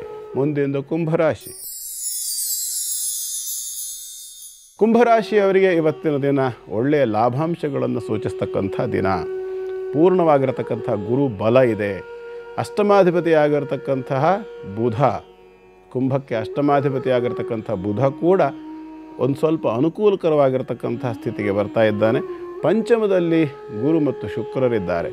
ಭಾಗ್ಯಾಧಿಪತಿ ಆಗಿರತಕ್ಕಂತಹ ಶುಕ್ರ ಪಂಚಮದಲ್ಲಿ ಗುರುವಿನೊಂದಿಗೆ ಧನಲಾಭಾಧಿಪತಿಯೊಂದಿಗೆ ಹೋಗಿ ಸೇರಿದ್ದಾನೆ. ಯೋಚನೆ ಮಾಡಿ, ಭಾಗ್ಯೋದಯವಾಗ್ತಕ್ಕಂಥ ಕಾಲ, ಪೂರ್ಣವಾದ ಗುರುಬಲ. ಆದರೆ ಧನಸ್ಥಾನದಲ್ಲಿರ್ತಕ್ಕಂತಹ ಶನಿ ಮತ್ತು ರಾಶಿಯಲ್ಲಿರ್ತಕ್ಕಂಥ ರಾಹು ಏನೇ ಲಾಭಾಂಶ ಇದ್ದರೂ ಸ್ವಲ್ಪ ಕೊರಗುವಂತಹ ಮನಸ್ಥಿತಿಯನ್ನೇ ಕೊಡ್ತಾನೆ. ಕಾರಣ ಏನು ಅಂತಂದರೆ ಆ ಗ್ರಹಗಳ ಒಂದು ಬಾಧಾಸ್ಥಿತಿ ಇರೋದೇ ಅದು.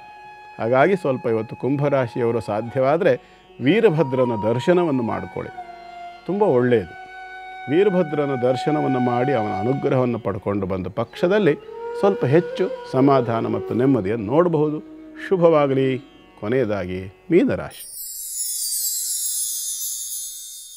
ಮೀನರಾಶಿಯವರಿಗೆ ಇವತ್ತಿನ ದಿನ ತಕ್ಕ ಮಟ್ಟಿಗೆ ಉತ್ತಮವಾಗಿರ್ತಕ್ಕಂಥ ದಿನ, ಚೆನ್ನಾಗಿದೆ ಅಂತಲೇ ಹೇಳ್ಬೋದು. ಯಾಕೆಂತಂದರೆ ಘಾತಕ ಸ್ಥಾನಗಳು ರಿಕ್ತವಾಗಿದೆ. ಘಾತಕ ಸ್ಥಾನ ಅಂದರೆ ಯಾವುದು? ಇಲ್ಲಿ ಮುಖ್ಯವಾಗಿ ಇವತ್ತಿನ ಪರಿಸ್ಥಿತಿಯಲ್ಲಿ ಘಾತಕ ಸ್ಥಾನ ಅಂತಕ್ಕಂಥದ್ದು 2, 3 ಮತ್ತು 8. 2 ಅಂದರೆ ಮೇಷ, 3 ಅಂದರೆ ವೃಷಭ, 8 ಅಂದರೆ ತುಲ. ಇದು ರಿಕ್ತ ಸ್ಥಿತಿಯಲ್ಲಿ ಮತ್ತು ಈ ರಾಶಿಯ ಅಧಿಪತಿಗಳು ಶುಭ ಸ್ಥಿತಿಯಲ್ಲಿದ್ದಾರೆ. ಹಾಗಾಗಿ ಒಂದು ತಕ್ಕ ಮಟ್ಟಿನ ಒಳ್ಳೆಯ ದಿನ. ನಿಮ್ಮ ಯಾವ ಒಂದು ಕೆಲಸ, ನಿಮ್ಮ ವರ್ಕ್ ಫೀಲ್ಡ್ ಇದೆಯಲ್ಲ, ಜಾಬ್ ಪ್ರೊಫೆಷನ್ ಹೇಳ್ತಾ ಇದ್ದೀನಿ ನಾನು, ವ್ಯಾಪಾರ ವ್ಯವಹಾರಸ್ಥರಿಗೆ ಹೇಳ್ತಿಲ್ಲ. ವರ್ಕ್, ಯಾವ ಜಾಗದಲ್ಲಿ ನೀವು ಕೆಲಸ ಮಾಡ್ತಿದ್ದೀರಿ ಆ ಜಾಗದಲ್ಲಿ ಇವತ್ತು ಆದಾಯವನ್ನು ಹೆಚ್ಚು ನಿರೀಕ್ಷೆ ಮಾಡಲಿಕ್ಕೆ ಅವಕಾಶ ಉಂಟು. ಕೆಲಸ ಮಾಡಿ ಬೋನಸ್ ಇತ್ಯಾದಿಗಳನ್ನು ಪಡ್ಕೊಳ್ತಕ್ಕಂಥ ಪ್ರಯತ್ನ ಕೂಡ ಮಾಡಬಹುದು. ಒಳ್ಳೆಯ ಲಾಭಾಂಶಗಳನ್ನು ಕೂಡ ನೋಡಲಿಕ್ಕೆ ಅವಕಾಶಗಳಿದೆ. ಅಗೇನ್ ಮತ್ತು ನಾನು ಹೇಳೋದೇನಪ್ಪ ಅಂದರೆ, ನಾಗರ ಪಂಚಮಿ ನಾಳೆ ಇರೋದರಿಂದ ನಾಗನ ಆರಾಧನೆಯನ್ನು ಅಥವಾ ನಾಗ ಮೂಲ ಮಂತ್ರ ಜಪ, ನಾಗ ಸ್ತೋತ್ರಾದಿಗಳನ್ನು ಮಾಡ್ತಕ್ಕಂಥದ್ದು. ಸ್ವಾಮಿ ನಮಗೇನೂ ಬರೋದಿಲ್ಲ ಅಂತಂದ್ರೆ ಕೈ ಮುಕ್ಕೊಂಡು ನಮೋ ನಾಗರಾಜಾಯ, ಓಂ ನಾಗರಾಜಾಯ ನಮಃ ಅಂತ ಹೇಳ್ಕೊಳ್ಳೋಕ್ಕಂತೂ ಬರುತ್ತೆ ಅಲ್ವಾ.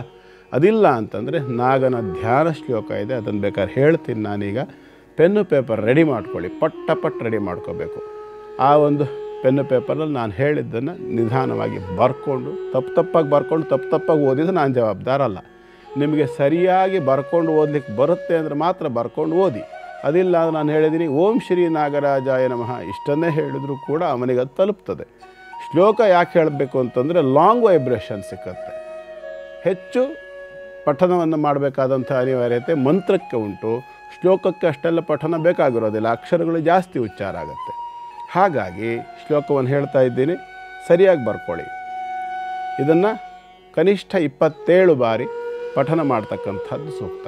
ಹೇಳ್ತಾ ಇದ್ದೀನಿ, ಬರ್ಕೊಳ್ಳಿ. ನಮಸ್ತೆ, ಮೊದಲು ನಮಸ್ತೆ ಅಂತ ಬರ್ಕೊಳ್ಳಿ, ಆಮೇಲೆ ದೇವದೇವೇಶ ಅಂತ ಬರ್ಕೊಳ್ಳಿ. ಇದು ಕರೆಕ್ಟಾಗಿ ಬರ್ಕೊಳ್ಳಿ. ಯಾವುದು ಮಹಾಪ್ರಾಣಾಕ್ಷರಗಳಿಲ್ಲ ಇದರಲ್ಲಿ, ಎಲ್ಲವೂ ಕೂಡ ಅಲ್ಪ ಪ್ರಾಣಾಕ್ಷರಗಳೇ. ಕೆಲವರು ದೇವದೇವೇಶ ಆಡೋದು ದೇವದೇವೇಶ ಈ ಥರಗಳ ಹೇಳಬಾರ್ದು. ಅದು ಷಣ್ಮುಖನ ಶ ಬರಬೇಡಿ, ಶಂಖದ ಶ ಅಲ್ಲ, ಶ. ನಮಸ್ತೆ ದೇವದೇವೇಶ. ಮುಂದೆ ಬರ್ತಕ್ಕಂಥದ್ರಲ್ಲಿ ಮಹಾಪ್ರಾಣ ಬರುತ್ತೆ, ಸರಿಯಾಗಿ ಗಮನಿಸಿದ್ರೆ ಗೊತ್ತಾಗತ್ತೆ. ನಮಸ್ತೆ ದೇವದೇವೇಶ ಬರ್ಕೊಂಡ್ರಿ.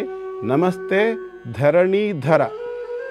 ಅಲ್ಲಿ ದೇವದೇವೇಶ 2 ಅಲ್ಪ ಪ್ರಾಣ, ಇಲ್ಲಿ ಧರಣೀಧರ 2 ಮಹಾಪ್ರಾಣ. ನೋಡ್ಕೊಳ್ಳಿ, ನಮಸ್ತೆ ದೇವದೇವೇಶ, ನಮಸ್ತೆ ಧರಣೀಧರ, ನಮಸ್ತೆ ಸರ್ವನಾಗೇಂದ್ರ, ನಮಸ್ತೆ ಸರ್ವನಾಗೇಂದ್ರ, ನಮಸ್ತೆ ಕರುಣಾಕರ. ಈ 16 ಅಕ್ಷರಗಳಲ್ಲಿ ಒಂದೂ ಮಹಾಪ್ರಾಣ ಇಲ್ಲ. ಒಟ್ಟು 24 ಅಕ್ಷರಗಳಲ್ಲಿ ಈ 2 ಶ್ಲೋಕವನ್ನು ನೀವು ಕರೆಕ್ಟಾಗಿ ಗಮನಿಸಿ. ಒಟ್ಟು ಇಲ್ಲಿ ಇರ್ತಕ್ಕಂಥದ್ದು 24, 8 ಒಟ್ಟು 32 ಅಕ್ಷರ. ನಮಸ್ತೆ ದೇವದೇವೇಶ 8 ಅಕ್ಷರ, ನಮಸ್ತೆ ಧರಣೀಧರ 8 ಅಕ್ಷರ, ನಮಸ್ತೆ ಸರ್ವನಾಗೇಂದ್ರ 8 ಅಕ್ಷರ, ನಮಸ್ತೆ ಕರುಣಾಕರ 8 ಅಕ್ಷರ. 8 4 32 ಅಕ್ಷರ ಆಯಿತು ಅಲ್ವಾ. ಇದರಲ್ಲಿ ಧರಣೀಧರ ಅನ್ನೋದು ಮಾತ್ರ 2 ಅಕ್ಷರಗಳು ಮಹಾಪ್ರಾಣ, ಮತ್ತೆಲ್ಲ ಅಲ್ಪ ಪ್ರಾಣಗಳೇ. ತಪ್ಪಾಗಿ ಓದಬೇಡಿ, ಸ್ಪಷ್ಟವಾಗಿ ಸ್ಫುಟವಾಗಿ ನಿಧಾನವಾಗಿ ಓದಿ. ಅವನನ್ನು ಧ್ಯಾನ ಪ್ರಾಮಾಣಿಕವಾಗಿ ಶ್ರದ್ಧೆಯಿಂದ ಮಾಡಿ. ಎಲ್ಲರಿಗೂ ಶುಭವಾಗಲಿ ಅಂತ ನಾನು ಹಾರೈಸ್ತೇನೆ. ಗುರುಗಳ ಕಾರ್ಯಕ್ರಮದಲ್ಲಿ ಇವತ್ತು ಕೂಡ ಹೊಸತನ್ನು ತಿಳಿದುಕೊಳ್ಳಿಕ್ಕೆ ಅವಕಾಶ ಸಿಕ್ತು. ಧನ್ಯವಾದಗಳು. ಇನ್ನು ನಾಳೆ ಪಂಚಮಿ, ಬಹಳ ವಿಶೇಷವಾದ ದಿನ, ಏನೆಲ್ಲ ತಯಾರಿ ಮಾಡ್ಕೊಳ್ಬೇಕು ಅಂತ ತಿಳಿಸ್ಕೊಟ್ರಿ. ಧನ್ಯವಾದಗಳು ಗುರುಗಳೇ. ಸರ್ವೇ ಜನ ಸುಖಿನೋ ಭವಂತು, ಸಮಸ್ತ ಸನ್ಮಂಗಲಾನಿ ಭವಂತು. ಭಗವಂತ ಎಲ್ಲರಿಗೂ ಕೂಡ ಕ್ಷೇಮವನ್ನು ಉಂಟು ಮಾಡಲಿ ಅಂತ ಹಾರೈಸೋಣ. ವೀಕ್ಷಕರೇ, ಹೊರಡೋ ಸಮಯ ಆಗ್ತಿದೆ. ನಾಳೆ ಮರೆಯದೆ ಧರ್ಮಜ್ಯೋತಿ ಕಾರ್ಯಕ್ರಮ ನೋಡಿ, ಯಾಕಂದರೆ ಬಹಳ ವಿಶೇಷವಾದ ಪಂಚಮಿ, ನಾಗರ ಪಂಚಮಿ. ನಾವೆಲ್ಲರೂ ಬಹಳಷ್ಟು ಮನೆಯಲ್ಲಿ ಚಾಚೂ ತಪ್ಪದೆ ಮಾಡುವಂತಹ ಒಂದು ಪದ್ಧತಿ ಪ್ರಕಾರವಾಗಿ ಹೇಗೆ ಮಾಡಬೇಕು ಅಂತ ನೀವು ನಮ್ಮ ಕಾರ್ಯಕ್ರಮ ನೋಡ್ತಾನೆ ಮನೆಯಲ್ಲಿ ನೀವು ಪೂಜೆಯನ್ನು ಮಾಡಬಹುದು. ಹಾಗಾಗಿ ಮಿಸ್ ಮಾಡದೆ ನಾಳೆಯ ಕಾರ್ಯಕ್ರಮದಲ್ಲಿ ನಾವು ನೀವು ಭೇಟಿಯಾಗೋಣ. ಹೋಗಿ ಬರೋದಾ? ನಮಸ್ಕಾರ.